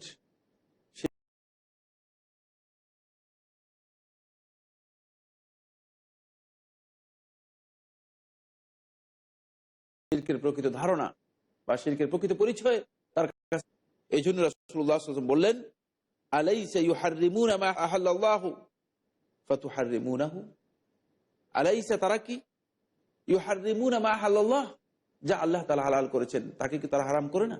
আল্লাহ রাব্বুল আলামিন যা হালাল করেছেন তা কি তারা হারাম করে দেয় না? ফাতুহাররিমুনাহু, তারপর তোমরা সেটাকে হারাম মনে করো। ওয়া ইউহিল্লুনা মা হারামাল্লাহ, আল্লাহ রাব্বুল আলামিন যা হারাম করেছেন, যা নিষিদ্ধ করেছেন, তারা কি সেগুলোকে হালাল ঘোষণা করে না? ফাতাস্তাহিল্লুনাহু, তারপর সেটাকে তোমরা হালাল মনে করো, হালাল হিসেবে গ্রহণ করো। কুলতু বালা, আমি বললাম হে আল্লাহ রাসূল সাল্লাল্লাহু আলাইহি ওয়াসাল্লাম, হ্যাঁ এটা তো আমরা করি। তারা যদি হালালকে হারাম ঘোষণা করে, হারামকে হালাল ঘোষণা করে, সেটাকে আমরা আনুগত্যের সাথে মেনে নেই, তাদের আনুগত্য করি আমরা। শরীয়ত প্রবর্তনের ক্ষেত্রে, বিধান প্রণয়নের ক্ষেত্রে, বিধান দেওয়ার ক্ষেত্রে আমরা তাদের আনুগত্য মেনে নেই, তাদের আনুগত্য গ্রহণ করে থাকি। কাল, রাসূলুল্লাহ সাল্লাল্লাহু আলাইহি ওয়াসাল্লাম বললেন, ফাতিলকা ইবাদাতুহুম, তাদের এই আনুগত্য মেনে নেওয়াটাই হচ্ছে মূলত তাদের ইবাদত। তাদের উপাসনা করলে, তাদেরকে মাবুদ হিসেবে গ্রহণ করলে, সেটি একমাত্র অধিকার আল্লাহ রাব্বুল আলামিনের রয়েছে। আল্লাহ রাব্বুল আলামিনের পক্ষ থেকে আল্লাহ রাব্বুল আলামিন তার রাসূল সাল্লাল্লাহু আলাইহি ওয়াসাল্লামকে পাঠিয়েছেন এবং সেগুলো জানানোর জন্য রাসূল সাল্লাল্লাহু আলাইহি ওয়াসাল্লামকে দায়িত্ব দিয়েছেন। এছাড়া এই দুনিয়াতে কোনো আলেম নেই, কোনো বুজুর্গ নেই, কোনো ব্যক্তি নেই, কোনো মুজতাহিদ নেই, কোনো গবেষক নেই, কোনো ফাকিহ নেই, কোনো ইমাম নেই যে শরীয়তের হালাল হারামকে নিজের পক্ষ থেকে চালু করতে পারে, অথবা শরীয়তের বিধিবিধানকে নিজের পক্ষ থেকে প্রবর্তন করতে পারে, অথবা এই কথা বলতে পারে যে এই কাজটিকে আমি হালাল করেছি, এই কাজটাকে আমি হারাম ঘোষণা করেছি। এই অধিকার মূলত কোনো ব্যক্তির নেই। আইন প্রণয়ন করার, বিধান প্রবর্তন করার কোনো অধিকার কোনো মাখলুকের নেই, কোনো সৃষ্টির নেই। যদি কোনো সৃষ্টি সেটাকে দাবি করে, এই দাবিটুকু তার মিথ্যা হবে, ভুল হবে। পাশাপাশি এর আনুগত্য যদি কোনো ব্যক্তি মেনে নেয়, সে আনুগত্যের ক্ষেত্রে আল্লাহ রাব্বুল আলামিনের সাথে শিরক করলো, যেহেতু তার এই আনুগত্য মেনে নেওয়ার কোনো অবকাশ নেই, সুযোগ নেই। আনুগত্য শুধুমাত্র নিরঙ্কুশভাবে কোরআন এবং সুন্নাহর মেনে নেব, আল্লাহ এবং তার রাসূলের আনুগত্য মেনে নেব, যে আনুগত্য করার জন্য আমাদেরকে নির্দেশ দেওয়া হয়েছে। তাই হাদিসটি রাসূলুল্লাহ সাল্লাল্লাহু আলাইহি ওয়াসাল্লাম স্পষ্ট করে আমাদেরকে জানিয়ে দিয়েছেন, এটি মুআজামুল কবীরের 218 নম্বর হাদিস, যে আনুগত্য করতে হবে আল্লাহ রাব্বুল আলামিনের এই সমস্ত ক্ষেত্রে। কোনো ব্যক্তির আনুগত্য যদি এই সমস্ত ক্ষেত্রে হয়ে যায়, তাহলে সেটি তার ইবাদত হয়ে যাবে এবং তাকে মাবুদ হিসেবে গ্রহণ করলাম, এটি সম্পূর্ণরূপে গর্হিত এবং শিরক। সুপ্রিয় দর্শক ভাই বোনেরা, আজকে আর হাতে সময় নেই, আজকে এখানেই বিদায় নিতে হচ্ছে। ইনশাআল্লাহ তাআলা আগামী পর্বে আপনাদের সাথে দেখা হবে, এই প্রত্যাশায় শেষ করছি। ওয়া আখিরু দাওয়ানা আনিল হামদুলিল্লাহি রাব্বিল আলামিন। ওয়াসসালামু আলাইকুম ওয়া রাহমাতুল্লাহি ওয়া বারাকাতুহু।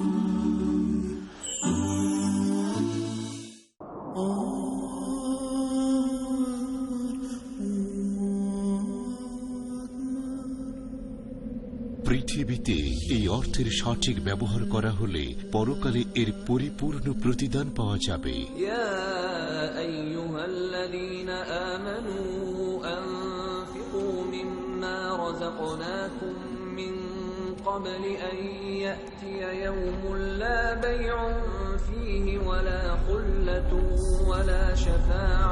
পবিত্র কোরআন অনুযায়ী সম্পদের সর্বোত্তম ব্যবহারের একটা উপায় হলো আল্লাহ সুবহানাহু ওয়া তাআলার পথে ব্যয় করা, তার দেওয়া ইসলামের সঠিক বাণী ছড়িয়ে দেওয়ার মাধ্যমে। পিস টিভি হলো একটা অলাভজনক ইসলামিক স্যাটেলাইট টেলিভিশন চ্যানেল, যার মূল লক্ষ্য ও উদ্দেশ্য হলো ইসলামের বাণী ছড়িয়ে দেওয়া, ইসলামের সঠিক উপস্থাপনা করা, বিনিয়োগের অত্যন্ত উত্তম ক্ষেত্র আর সম্পদকে পবিত্র করার একটা সোনালী সুযোগ। যা সন্তুষ্ট করবে আল্লাহ সুবহানাহু ওয়া তাআলাকে। পিস টিভির সাথে থাকুন। আপনার যাকাত ও দানের অর্থ পাঠাতে পারেন IRFI, আল রায়ান ব্যাংক, কোয়াড্রান্ট কোড 8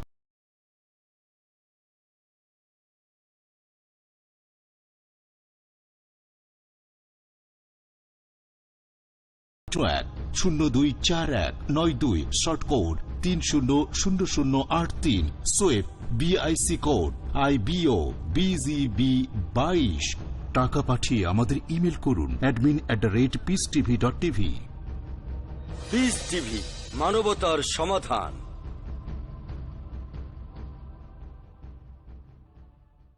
আসসালামু আলাইকুম, আমি মোহাম্মদ বদরুদ্দোজা নদভী।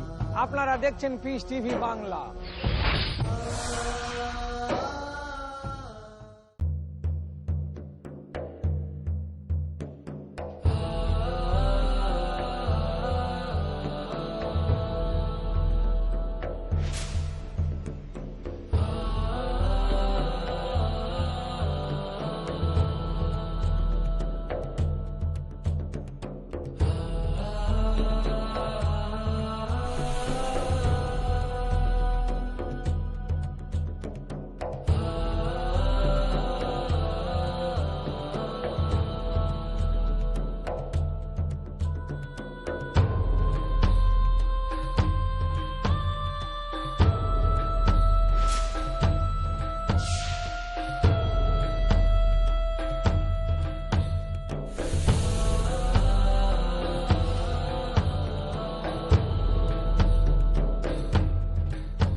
পিস টিভি বাংলা, মানবতার সমাধান।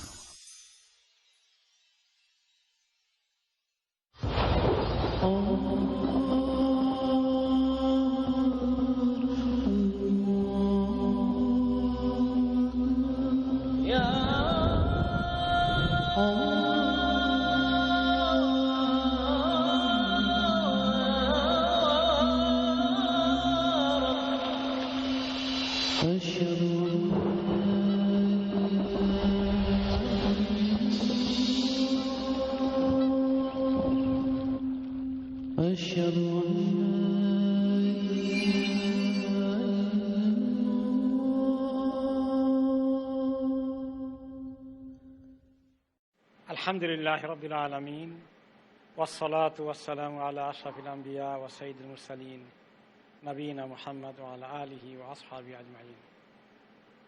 সম্মানিত দর্শক মণ্ডলী, আসসালামু আলাইকুম ওয়া রাহমাতুল্লাহি ওয়া বারাকাতুহু। আমরা হাদিস শুনে আসছি সহিহ আল বুখারী বা মুসলিম থেকে। আখিরাতে জবাবদিহিতা, কঠিন পরিস্থিতিটা কেমন হবে, মানুষের দেনা পাওনা শোধ করে না গেলে কি বিপদ হবে, এই বিষয়ে আমরা হাদিস শুনছি। এবং আখিরাতে মানুষ যে কত হাহাকার করবে, যারা দুনিয়ার মধ্যে ঈমান আমল বঞ্চিত হয়ে আল্লাহর কাছে খালি হাতে চলে গিয়েছে, তাদের বিষয়ে এই হাদিসটি আমরা এখন শুনব। আনাস ইবনে মালিক রাদিয়াল্লাহু আনহু বর্ণনা করেছেন হাদিসটি সহিহ বুখারীতে, কিতাবুর রিকাক 6538 নম্বর হাদিস। আনা নবী সাল্লাল্লাহু আলাইহি ওয়াসাল্লাম কানা ইয়াকুল ইউজাউ বিল কাফির ইয়াউমাল কিয়ামাতি ফায়ুকালু লাহু আরাআইতা লাউ কানা লাকা মিলউল আরদি যাহাবা আকুনতা তাফতাদি বিহি। রাসূলুল্লাহ সাল্লাল্লাহু আলাইহি ওয়াসাল্লাম ইরশাদ করলেন, কিয়ামতের দিন একজন কাফেরকে আল্লাহর সামনে যখন ধরে আনা হবে, বেদিন কাফেরকে ধরে আনা হবে, আর তাকে জিজ্ঞেস করা হবে আল্লাহর পক্ষ থেকে, তোমাকে যদি দুনিয়ার মধ্যে আমি জমিন ভর্তি করে সোনা গয়না দিতাম, স্বর্ণ দিতাম, আজকের এই বিপদ থেকে বাঁচার জন্যে যদি বলি যে তোমার ওই জমিন ভর্তি যে সোনা আছে, পুরো পৃথিবী ভর্তি যে স্বর্ণের স্তূপ আছে তোমার মালিকানায়, ওইটা তুমি দিয়ে দাও, আমার রাস্তায় খরচ করো, তোমাকে মুক্ত করার জন্য তোমার এখন বিবেক কি বলে, তুমি কি সেটা দিয়ে দিবা মুক্ত করার জন্য বিপদ থেকে? ফায়াকুলু নাম, সে বলে যে আল্লাহ বলেন কি, কেন দেব না, যে বিপদে এখন পড়েছি, যদি আজকে আমার কাছে জমিন ভর্তি এত বড় স্বর্ণের স্তূপ থাকে, সেটা দিয়ে হলেও আমাকে আজকের আযাব থেকে মুক্ত করা যায়, আমি দিয়ে দেব নিঃসংকোচে। আমি বুঝে ফেলেছি, আমি আর দেরি করব না, দিয়ে দেব। ফায়ুকালু লাহু কাদ কুনতা সুইলতা মা হুয়া আইসারু মিন যালিকা। তখন আল্লাহ তাআলা তাকে বলবেন, আমি এত তোমার যা আছে পুরো দিয়ে দিতে হবে, গোটা জমিন ভর্তি স্বর্ণ থাকলে দিয়ে দিতে হবে, এরকম তো আমি চাই নাই, আরো কম চেয়েছিলাম, আরো সহজ চেয়েছিলাম। তাহলে যে যারা আজকে দুনিয়াতে সম্পদকে কুক্ষিগত করে রেখেছে, জমায়েত করে রেখেছে, দুনিয়ার সবচেয়ে বড় ধনী হিসাবে তাদের নাম পত্রিকায় উঠে, তারা এই জন্য গর্বিত মনে করে। কিয়ামতের দিন এই সম্পদের কারণে কোনো গর্ব তাদের থাকবে? এই যে কঠিন সময় আসছে, কোরআন শরীফে অনেক জায়গায় আল্লাহ তাআলা এই ব্যাপারে মানব জাতিকে সতর্ক করেছেন। সূরা আলে ইমরানের 91 নম্বর আয়াতে আল্লাহ তাআলা ইরশাদ করেন, ইন্নাল্লাযীনা কাফারু ওয়া মাতু ওয়া হুম কুফফার ফালান ইউকবালা মিন আহাদিহিম মিলউল আরদি যাহাবা ওয়ালাউ ইফতাদা বিহি উলাইকা লাহুম আযাবুন আলীমুন ওয়া মা লাহুম মিন নাসিরিন। নিশ্চয়ই যারা কুফরি করেছে এবং কাফের অবস্থায় মৃত্যুবরণ করেছে, তাদের কিয়ামতের দিন তারা সব সম্পত্তি আল্লাহকে দিয়ে যেতে চাইলে, দুনিয়া ভর্তি সোনা দিয়ে আল্লাহকে শোধ করতে চাইলেও মুক্তিপণ হিসাবে নিজেকে মুক্ত করার জন্যে তা কবুল করা হবে না। তাদের জন্য রয়েছে কঠিন আযাব, কঠিন শাস্তি, আর এদের কোনো সাহায্যকারী পাওয়া যাবে না। পরিষ্কারভাবে বলে দিয়েছেন। সূরা আল মাইদার 36 নম্বর আয়াতে আল্লাহ তাআলা ইরশাদ করেন, নিশ্চয়ই যারা কুফরি করেছে হাসরের দিন তারা যদি জমিনে যা কিছু আছে সব কিছু এবং আরো আরেক গুণ এরকম জমিন ভর্তি কিছু পাওয়া যায়, এগুলো দিয়ে হলেও যদি তারা নিজেকে মুক্ত করতে চায় কিয়ামতের আযাব থেকে, এরকম দেওয়ার ইচ্ছা পোষণ করলেও তাদের কাছ থেকে কিছুই কবুল করা হবে না, আর তাদের জন্য রয়েছে কঠিন শাস্তি। এরকম অনেকগুলো আয়াতে আল্লাহ তাআলা দুনিয়াতে শুনিয়ে দিয়েছেন কিয়ামতের দিন ওজরখাহি করার জন্য আর কোনো সুযোগ রাখেন। আমরা যারা আল্লাহ তাআলা আমাদেরকে কুফরি থেকে বাঁচিয়ে দিয়েছেন, মুসলমান বানিয়েছেন, মুসলিম হিসাবে আছি, যারা কাফের তারা তো কোরআন থেকে শিক্ষা নিচ্ছে না। কিন্তু এই আয়াতগুলো শুধু কাফেরদের জন্য নয়, এই হাদিসগুলো কাফেরদের জন্য নয়, এগুলোকে আমরাই পড়ব। আমরা পড়ে আমরা নিজেরা কতটুকু সচেতনতা অর্জন করেছি, কতটুকু চেতনাবোধ আমাদের জাগ্রত হয়েছে, এগুলাকে কতটুকু সিরিয়াসলি আমরা আমাদের প্র্যাকটিসে নিয়ে এসেছি, এটা হচ্ছে আমাদের জন্য বড় প্রশ্ন। আর দুনিয়ার অন্য জাতির কাছে, কাফেরদের কাছে, বেদিনদের কাছে এই বক্তব্য পৌঁছানোর দায়িত্ব আমাদেরকে আল্লাহ তাআলা দিয়েছেন, যাতে করে সেদিন তাদেরকে আফসোস না করতে হয়। যদি আজকে একজন প্রতিবেশী থাকে, নেইবার থাকে অমুসলিম, তার কাছে যদি এই কথাগুলো পৌঁছানো যায়, কোরআন শরীফ তেলাওয়াত করার জন্য তরজমা তাকে দেওয়া যায়, ইসলামের বক্তব্য তাকে দেওয়া যায়, ওই বাচ্চারা কিয়ামতের দিন আফসোস করা থেকে বেঁচে যাবে। আখিরাত সংক্রান্ত হাদিসের আমরা আরেকটি আজকে শুনবো, সেটা হচ্ছে মুসহের ইবনে সাঈদ রাদিয়াল্লাহু আনহু ইরশাদ করেন, এই হাদিসটি সুনান আত-তিরমিজিতে এসেছে, বাবু মা জাআ ফি হাওয়ানিদ দুনিয়া আলাল্লাহ। হাদিসটির শিরোনাম হচ্ছে আল্লাহ তাআলার কাছে দুনিয়ার মূল্য একেবারেই কম, দুনিয়ার দাম একেবারেই কম আখিরাতের তুলনায়। সে প্রসঙ্গে সাহাবী মুসলিম ইবনে সাদ রাদিয়াল্লাহু আনহু বলেন, قال رسول الله صلى الله عليه وسلم لو كانت الدنيا تعدل عند الله جناح بعوضة। দুনিয়াটা যদি আল্লাহ তাআলার কাছে মাছির একটা পাখার সমান মূল্য হতো আখিরাতের তুলনায়, মা সাকা কাফিরান মিনহা শুরবাতা মাইন, তাহলে আল্লাহকে অস্বীকারী কোন কাফেরকে তিনি এক চুমুক পানি খেতেও অ্যালাউ করতেন না। আখিরাত হচ্ছে আল্লাহ তাআলার কাছে নিয়ামতের দিক থেকে মানুষের জন্য সর্বশ্রেষ্ঠ। আল্লাহ হিসাবে এই দুনিয়ার ফানা হওয়ার জিনিসের কোনো দাম নেই, শেষ হয়ে যাবে একদিন। আখিরাত চিরদিন বাকি থাকবে, ওখানে জান্নাত এবং জাহান্নামের ফয়সালা হয়ে যাওয়াটা হচ্ছে সবচেয়ে বড় গুরুত্বপূর্ণ কথা। দুনিয়ার মধ্যে কে কতটুকু সম্পদ পেল আর পেল না, কে কতটুকুন এনজয় করলো করলো না, কে কতটুকুন জোগাড় করলো করলো না, কিছুই আসে যায় না। আল্লাহর কাছে এখানে এটা এমন কোনো বিষয় নেই। তো কেউ কেউ বলবেন যে এত কম মূল্য হলে আল্লাহ সৃষ্টি করেছেন কেন? তো এই দুনিয়া কি একেবারে মূল্যহীন? না, ওই সেন্সে মূল্যহীন নয়, কারণ আমাদের জন্য এখানে বিশাল সুযোগ রয়েছে। কি সুযোগ রয়েছে? আমরা নেক আমল জোগাড় করে গুনাহ থেকে দূরে থেকে জান্নাতের ব্যবস্থা এখান থেকে পাকাপোক্ত করতে পারবো। আর কোনো জায়গায় সে ব্যবস্থা আছে? তাহলে আমাদের জন্য এটা অনেক বড় মূল্যবান জিনিস। আল্লাহ তাআলা আমাদের জন্য এই মূল্যের কারণেই সৃষ্টি করেছেন। এই দুনিয়া আল্লাহ তাআলার কাছে আখিরাতের তুলনায় একেবারে মূল্যহীন, তো এটার দাম নেই। এইটাই হচ্ছে মূল বক্তব্য, যে আখিরাতটা অনেক মূল্যবান। তোমরা যারা দুনিয়ার প্রতিষ্ঠার জন্য এত পেরেশান হয়ে গেছে, আল্লাহ তাআলার কাছে যদি এটা এত গুরুত্বপূর্ণ হতো, তাহলে কাফেরকে এক গ্লাস পানি খাওয়ার সুযোগ দিতেন না তিনি।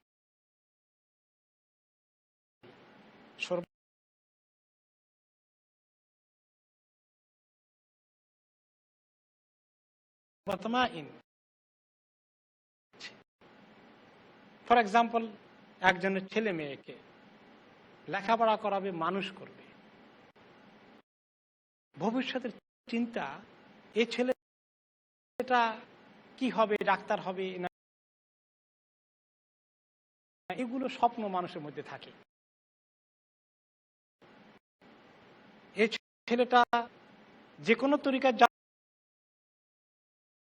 জান্নাতে যেতে হবে, জাহান্নামে জ্বলতে পারবে না, এই চিন্তাটা মাথায় এক নম্বর আছে কোন কোন পিতা মাতার আমাকে বলেন, যে তাকে আমার এই ছেলে, আমার এই মেয়ে তাই।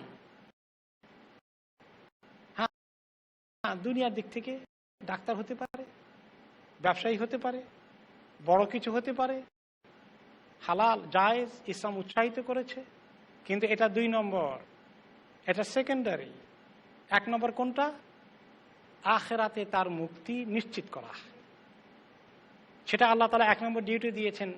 কোরআনে পাকে সুস্পষ্টভাবে তার দলিল রয়েছে। আল্লাহ তাআলা কি বলেছেন? ইয়া আইয়ুহাল্লাযীনা আমানু কু আনফুসাকুম ওয়া আহলিকুম নারা, হে ঈমানদার লোকেরা, তোমাদের নিজেদেরকে বাঁচাও, পরিবার পরিজনকে জাহান্নামের আগুন থেকে বাঁচাও। এটা যে 1 নম্বর ডিউটি। এবং আমার জীবনে পিতামাতা যখন নিজেদের সফলতা তালাশ করতে যায়, কত বড় কন্ট্রাক্টর হয়েছে, তার কি অভিজাত এলাকায় বাড়ি হয়েছে, তার কি সেখানে ফ্ল্যাট কেনা হয়েছে, তার ব্যাংকে কি 1 কোটি 2 কোটি টাকা আছে, এই যে আমরা পিতামাতারা এই সফলতা নিজেদের জন্য জোগাড় করি, 1 নম্বর চিন্তা করেছি। জান্নাতকে 2 নম্বর চিন্তা করেছি, আখিরাতকে 2 নম্বর চিন্তা করেছি। যারা আখিরাতকে 2 নম্বর চিন্তা করব, তারা থেকে যাব, আটকে যাব। দর্শক মণ্ডলী, আমাদেরকে একটা বিরতিতে যেতে হবে। বিরতির পরে হাদিসটির কাহিনী আমরা শুনব। আসসালামু আলাইকুম ওয়া রাহমাতুল্লাহি ওয়া বারাকাতুহু।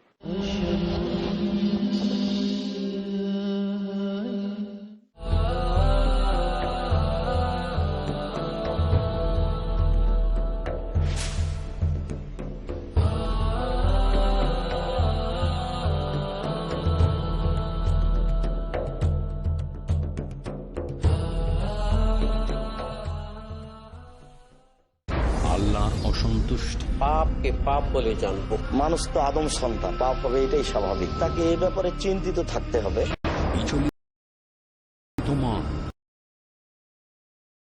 যদি মানুষ ক্ষমা চায়, মহান রব্বুল আলামিন অবশ্যই ক্ষমা করে দেবেন। আব্দুর রাজ্জাক বিন আব্দুস সালাম, ডক্টর আব্দুল্লাহ জাহাঙ্গীর, হারুন হোসেনের উপস্থাপনায় কিছু দিক নির্দেশনা রয়েছে। যখনই তোমার কোনো পাপ পেয়ে যাবে, তখনই তার পাশে তুমি নেকি করে দেখুন পাপের অশুভ পরিণতি। কাল রাত 8টায় পুনঃ সম্প্রচার, সকাল 6:30 বাংলাদেশে, পিস টিভি বাংলায়।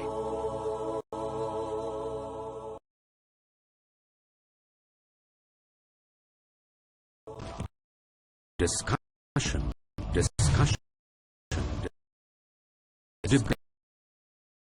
Debate.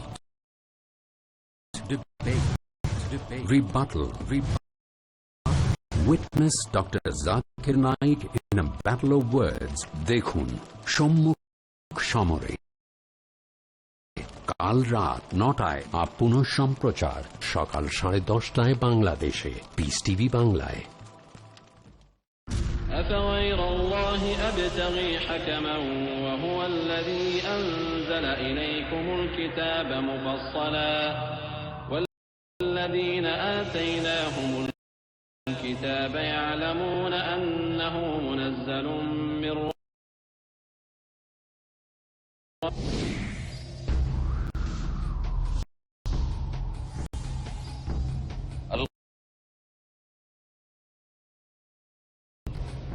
মহানবীর প্রতি নাযিলকৃত সর্বশ্রেষ্ঠ বাণী।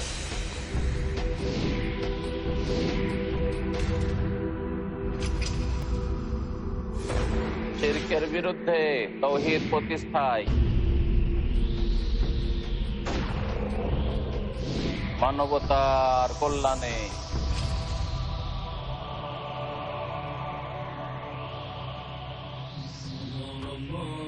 কত কার্যকরী ভাবে কোরআন থেকে হিদায়াত নিয়ে কোটি কোটি মানুষের জীবন হলো আলোকিত।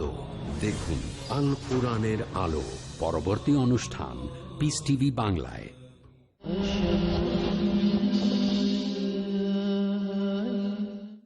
আসসালামু আলাইকুম রহমতুল্লাহ বারাকাতুহু। দর্শক মন্ডলী, আমরা হাদিস শুনে এসেছিলাম যে দুনিয়ার সফলতা না আখিরাতের সফলতা কোনটা এক নম্বর বিবেচনা করব। তার পাশাপাশি আমরা দুনিয়ার সফলতাও গ্রহণ করতে পারি যদি আখিরাতেরটা এক নম্বর হয়। আল্লাহ তাআলা আমাদেরকে দুইটার জন্য এলাও করেছেন, রব্বানা আতিনা ফিদ দুনিয়া হাসানা ওয়া ফিল আখিরাতি হাসানা ওয়া কিনা আযাবান নার। কিন্তু দুনিয়ার সফলতাটা যদি বড় হয়ে যায় তাহলে নিশ্চয়ই আখিরাতটা কমে যাবে। আখিরাতের সফলতা বড় করতে হলে দুনিয়াটা কিছু এফেক্টেড হবে। দুইটা একসঙ্গে সমানে সমান থাকবে নট নেসেসারি। কোনো সময় কেউ পারলেও সবাই পারে না। একটা ধরতে গেলে আরেকটা কিছু ক্ষতি হয়ে যায়, হোক কিছু ক্ষতি দুনিয়ার জন্যে, কিন্তু আখিরাতেটা যেন ক্ষতিগ্রস্ত আমরা না হই। This is the priority we need to fix. এই আমাদের অগ্রাধিকার ঠিক করে ফেলতে হবে। আমরা আজকে আরেকটি হাদিস নেব, সেটা হচ্ছে সহিহ মুসলিমের হাদিস 2807 নম্বর হাদিস। আনাস ইবনে মালিক রাদিয়াল্লাহু তাআলা আনহু হাদিসটি বর্ণনা করেছেন। قال رسول الله صلى الله عليه وسلم يؤتى بأنعم أهل الدنيا من أهل النار يوم القيامة فيصبغ في النار صبغة। কিয়ামতের দিন আল্লাহ তাআলা একটি দৃশ্যের অবতারণা করবেন, একটি দৃশ্য সৃষ্টি করবেন এভাবে, দুনিয়ার মধ্যে সবচেয়ে বেশি সম্পদে ডুবেছিল যে এবং দুনিয়াকে ভোগ করার জন্য যত তরিকা আছে সবগুলোকে সে ব্যবহার করেছে। সবচেয়ে বেশি ভোগ করেছে যে লোকটা দুনিয়াতে, ওই লোককে আল্লাহ ধরে নিয়ে আসবেন কিয়ামতের দিন। ধরে এনে ফাইসবাগু ফিন্নারি সিবগাতান, তাকে জাহান্নামে আল্লাহ তাআলা একটু ডুবিয়ে দিয়ে আবার উঠাবেন। সুম্মা ইয়াকালু ইয়া ইবনে আদম হাল রাআইতা খায়রান কাত্ত। এবার আল্লাহ তাআলা জিজ্ঞেস করবেন, বনি আদম, জীবনে কোনোদিন কোনো খায়ের পেয়েছ? সুখ শান্তি আরাম আয়েশ জীবনে কোনোদিন চোখে দেখেছ? মনে পড়ে? ফায়াকুলুল্লাহ ওয়াল্লাহি ইয়া রাব, আল্লাহর কসম জীবনে সুখ শান্তি একদিনের জন্য দেখি নাই। এই একটা ডুব খেয়ে এত কষ্ট লেগেছে তার যে দুনিয়ার এতদিনের সুখ সব ভুলে গেছে। এখন আল্লাহ তাআলা কি করবেন? ওয়ায়ুতা বিআশাদ্দিন নাসি বুসান ফিদ দুনিয়া মিন আহলিল জান্নাহ। এবার আল্লাহ তাআলা জান্নাতি একজনকে ধরে নিয়ে আসবেন, যে ব্যক্তি দুনিয়ার মধ্যে সবচেয়ে বেশি কষ্ট করেছে, অভাব অনটন সমস্যা একেবারে জীবন তার খুব দুর্বিষহ ছিল, কিন্তু ইমানদার ছিল, অনেক কষ্ট করেছে কিন্তু ইমানের পথে টিকে থেকেছে, জান্নাতের মালিক হয়ে গেছে। আল্লাহ তাআলা তাকে একটু ধরে আনবেন জান্নাতে দেওয়ার আগে, তারপরে ফায়ুসবাগু সিবগাতান ফিল জান্নাহ, জান্নাতে এক চক্কর চট করে ঘুরে নিয়ে আসবেন, একটুখানি জান্নাতের মধ্যে ঘুরে নিয়ে আসবেন। শুধু জান্নাতের হাওয়া বাতাস খাওয়া দাওয়া পানীয় এগুলো একটু টেস্ট করার সুযোগ হবে। তার কাছে এত মজা লাগবে, এত আবির্ভূত হয়ে যাবে সে। ফায়ুকালু লাহু ইয়া ইবনে আদম হাল রাআইতা বুসান কাত্ত, বনি আদম, মানব সন্তান, জীবনে তুমি কোনোদিন কষ্ট করেছিলা? কোনো কষ্ট হয়েছিল কোনোদিন তোমার জীবনে? হাল মাররা বিকা শিদ্দাতুন কাত, কঠিন পরিস্থিতি, কষ্ট, দুঃখর যাতনা কোনোদিন তোমাকে সইতে হয়েছে? ফায়াকুলু লা ওয়াল্লাহি ইয়া রাব মা মাররা বি বুসুন কাত ওয়ালা রাআইতু শিদ্দাতান কাত। না, আল্লাহর কসম, ও আল্লাহ, জীবনে কোনোদিন দুঃখ কষ্ট আমার বাড়ির কাছেও ছিল না, কোনোদিন দেখি নাই, আমি খালি সুখ শান্তিতেই ছিলাম। এতটুকুন জান্নাতের সুখ শান্তি তার সমস্ত দুঃখ একদম বেমালুম ভুলিয়ে দিয়েছে। আর ওই ব্যক্তির জাহান্নামের এতটুকুন কষ্ট সারা জীবনের দুনিয়ার সব সুখ শান্তি ভুলিয়ে দিয়েছে। সে যে মিথ্যা কথা বলছে তা না, সে ভুলে গেছে। জাহান্নামের কষ্টের একটু স্বাদ আস্বাদন করতে গিয়ে সব ভুলে গিয়েছে। তাহলে কি জিনিস আমাদের সামনে অপেক্ষা করছে আমরা কি খেয়াল করছি? কত কঠিন সময় আমাদের সামনে আসছে। জান্নাতের আখেরাতের যে কি নিয়ামত আছে, আমাদেরকে অনেক হাদিস সে সম্পর্কে উৎসাহিত করেছেন। সহিহ বুখারীতে এই সম্পর্কে একটা হাদিস নবী করিম সাল্লাল্লাহু আলাইহি ওয়াসাল্লাম ইরশাদ করেছেন, ইন্নী লা আ'লামু আখিরা আহলিন নার খুরুজাম মিনহা ওয়া আখিরু আহলিল জান্নাতি দুখুলান। আমি জানি, আমাকে আল্লাহ তাআলা জানিয়েছেন যে জাহান্নাম থেকে সর্বশেষ কোন ব্যক্তিটা বের হয়ে আসবে এবং সর্বশেষ জান্নাতে সে প্রবেশ করবে। He is the last one to come out of জাহান্নাম and the last one to enter the জান্নাহ। তার খবর আল্লাহ তাআলা জানিয়েছেন, আমি জানি। সে লোকটা কেমন হবে? রাজুলুন ইয়াখরুজু মিনান নারি হাবওয়ান। সেই লোকটা জাহান্নামে জ্বলতে জ্বলতে পুড়তে পুড়তে বহুদিন পড়ার পরে, জ্বালার পরে আল্লাহ তাআলার কাছ থেকে সে পারমিশন পাবে, জাহান্নাম থেকে বের হয়ে আসবে। এমন পোড়া পড়েছে, এত শাস্তি পেয়েছে, এত কষ্ট পেয়েছে, হাঁটতেও পারে না, হামাগুড়ি দিয়ে কোনো রকমে বের হয়ে আসবে। তো আল্লাহ তাআলা তখন বলবে, ইযহাব ফাদখুলুল জান্নাহ, যাও এবার জান্নাতে ঢুকো। ফায়াতিয়াহা ফায়ুখাইয়ালু ইলাইহি আনহা মালআ। জান্নাতের দরজায় উকি মারি দেখি এত মানুষ, সব মানুষ তো সব জায়গা দখল করে ফেলেছে। হি ইজ দ্য লাস্ট ওয়ান, মনে হয় আর কোনো জায়গা নাই। তার কাছে মনে হবে, আল্লাহর কাছে ফেরত চলে আসবে যে আল্লাহ, জান্নাত একদম ফুল, পুরো ফুল হয়ে গেছে, কোনো জায়গা নাই। তো আল্লাহ তাআলা বলবে, ইযহাব ফাদখুল জান্নাহ ফায়াতিহা ফায়ুখাইয়ালু ইলাইহি আনহা মালআ। দ্বিতীয়বার তাকে বলা হবে, যাও ঢুকো, পাবা, খালি আছে, যাও। এসে কত ঘুরি গাড়ি দেখে যে জায়গা নেই, সে পায় না, তার মনে আসে যে না, জায়গা নেই। আবার গেছে আল্লাহ তাআলার কাছে, ইয়া রাব্বি ওয়াজাদতুহা মালআ, আল্লাহ গেলাম তো সেটা পুরো পেয়ে গেছি, ফুল, কোনো জায়গা নাই, খালি নেই মনে হচ্ছে। আমার কপালে কি জান্নাত আদৌ আছে? সব সিট পূরণ হয়ে গেছে। তা আল্লাহ তাআলা তখন বলবেন, ফাইন্না লাকা মিসলু দুনিয়া ওয়া আশরাতু আমসালিহা আও ইন্না লাকা মিসলু আশরাতি আমসালিদ দুনিয়া। তো আল্লাহ তাআলা বলবে, আরে জায়গা নাই বলো, তোমার জন্য জান্নাতের এমন সাইজ আমি রেখে দিয়েছি যা গোটা দুনিয়ার, এই পৃথিবীর, তুমি এই দুনিয়াতে বসবাস করে গিয়েছ, দুনিয়া সম্পর্কে তোমার কিছু আইডিয়া আছে কত বড় সাইজ। এই পৃথিবীর 10 গুণ পরিমাণ জায়গা তোমার একলা জান্নাতের জায়গা বরাদ্দ করা আছে, যাও। এখন সেই বেচারা ঘুরে আসে, দেখলো যে জায়গা নাই, এত জায়গা কোথাও পাবে? আর একজনের জন্য গোটা দুনিয়ার 10 গুণ লাগবে, কি করবে ওটা দিয়া? এখন সেই কথাটা তার কাছে মনে হবে অবাস্তব। এখন সে বলবে, আল্লাহ আতাসখারু মিন্নি আও তাদহাকু মিন্নি ওয়া আনতাল মালিক। আল্লাহ, আপনি হলেন সবার মালিক, বাদশাহ, আজকে আপনি আমার সঙ্গে এরকম মস্কারি করেন, আপনি আমাকে নিয়ে এভাবে হাসেন। সে মনে করছে আল্লাহ তাআলা তাকে ঠাট্টা বিদ্রুপ করছেন, যে আল্লাহ, আপনি তো ঠাট্টা বিদ্রুপ করার কথা না, আপনি আমাদের মালিক, আপনি খামাখা আমাকে ঠাট্টা বিদ্রুপ করে 3 বার ঘুরালেন। কোথায়, আমি তো একটা জান্নাতের জায়গাও পাই না, আপনি বলেন গোটা 10 দুনিয়া সমান হবে। সে মনে করছে আল্লাহ তাআলা তার সঙ্গে ঠাট্টা করছে। এই হাদিসটি বলার পরে সাহাবী বলেন, যখন নবী করিম সাল্লাল্লাহু আলাইহি ওয়াসাল্লাম হাদিসটি বর্ণনা করছিলেন, ফালাকাদ রাআইতু রাসূলুল্লাহ সাল্লাল্লাহু আলাইহি ওয়াসাল্লাম দাহিকা হাত্তা বাদাত নাওয়াজিযুহু। তিনি যখন হাদিসটি বললেন, শেষ কথাটা বলছিলেন, যে আমরা দেখলাম নবী করিম সাল্লাল্লাহু আলাইহি ওয়াসাল্লাম একটু হাসি এসে গিয়েছিল মুখের মধ্যে।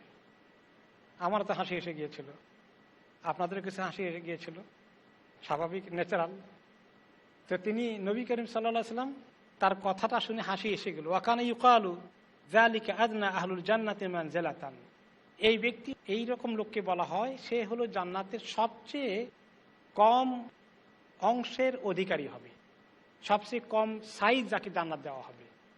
আর বাকি সবার সাইজের হবে জান্নাতে তার চেয়ে বেশি। যার এত কম সাইজের জান্নাত, তারটাও হলো দুনিয়ার 10 গুণ। তাহলে আল্লাহ তাআলা এর চেয়ে ভালো যাদেরকে দেবেন তাদের কয় গুণ হবে, সাইজ কেমন হবে? এখানে একটা কথা আসে, অনেকে বলবেন সুবহানাল্লাহ, আমাকে এত জায়গা দিয়ে কি লাভ হবে, সব বেকার পড়ে থাকবে। দুনিয়ার মধ্যে কারো বাড়ি যদি থাকে, নিজের একটা বাড়ি যদি থাকে একটা ডিস্ট্রিক্টের সমান, এটা কি বিশ্বাস করা যাবে? তার বাড়ির এত এরিয়া, কিংবা একটা থানার সমান তার বাড়ির সাইজ, তার একেবারে ওয়াল টোয়াল দিয়ে বাগান টাগান সব মিলে একটা থানার সাইজ, এটা কেউ বিশ্বাস করবে? এত বাড়ি থাকলে সে করবেটা কি? পুরোটা কাজে লাগার মতোই দেবেন। আসল কথা হলো যে ওইখানে না গেলে তো সব বোঝা যায় না, তাই না? এই জন্য রাসূলুল্লাহ সাল্লাল্লাহু আলাইহি ওয়াসাল্লাম বলেছেন, জান্নাতে এমন কিছু আদাতুল ইবাদি, আমার বান্দাদের জন্য এমন সৃষ্টি করে রেখেছি, এমন সৃষ্টি করে রেখেছি, মা লা আইনুন রাআত, যে চোখ কোনোদিন যা দেখেনি, ওয়ালা উযুনুন সামিআত, কোনো কর্ণ, কোনো কান যেটার বর্ণনা শুনেনি, ওয়ালা খাতারা আলা কালবে বাশার, কোনো মানুষের অন্তরে কল্পনাও করতে পারে না, চিন্তাও করতে পারে না কি পরিমাণ সামগ্রী, কত বড় সাইজ, কত নাজ ও নিয়ামত তার জন্য থরে থরে সাজানো আছে। সেদিন কিন্তু সব বুঝে আসবে, সেদিন সব কাজে লাগবে। আর এটা দুনিয়ার হিসাবে অনেক বড় বেকার থাকবে মনে হয়, আখিরাতের হিসাবে এটা বেকার থাকবে না। আল্লাহ তাআলা আমাদেরকে এই জান্নাতে সৌভাগ্যশালী হওয়ার তৌফিক দান করুন। দর্শক মণ্ডলী, সময় শেষে আসলো, এর মাধ্যমে আমাদের আজকের এই সেশন আমরা সমাপ্তি ঘোষণা করছি। আল্লাহ রাব্বুল আলামিন আমাদেরকে জান্নাতের জন্য আমল করার তৌফিক দান করুন। আসসালামু আলাইকুম ওয়া রাহমাতুল্লাহি ওয়া বারাকাতুহু।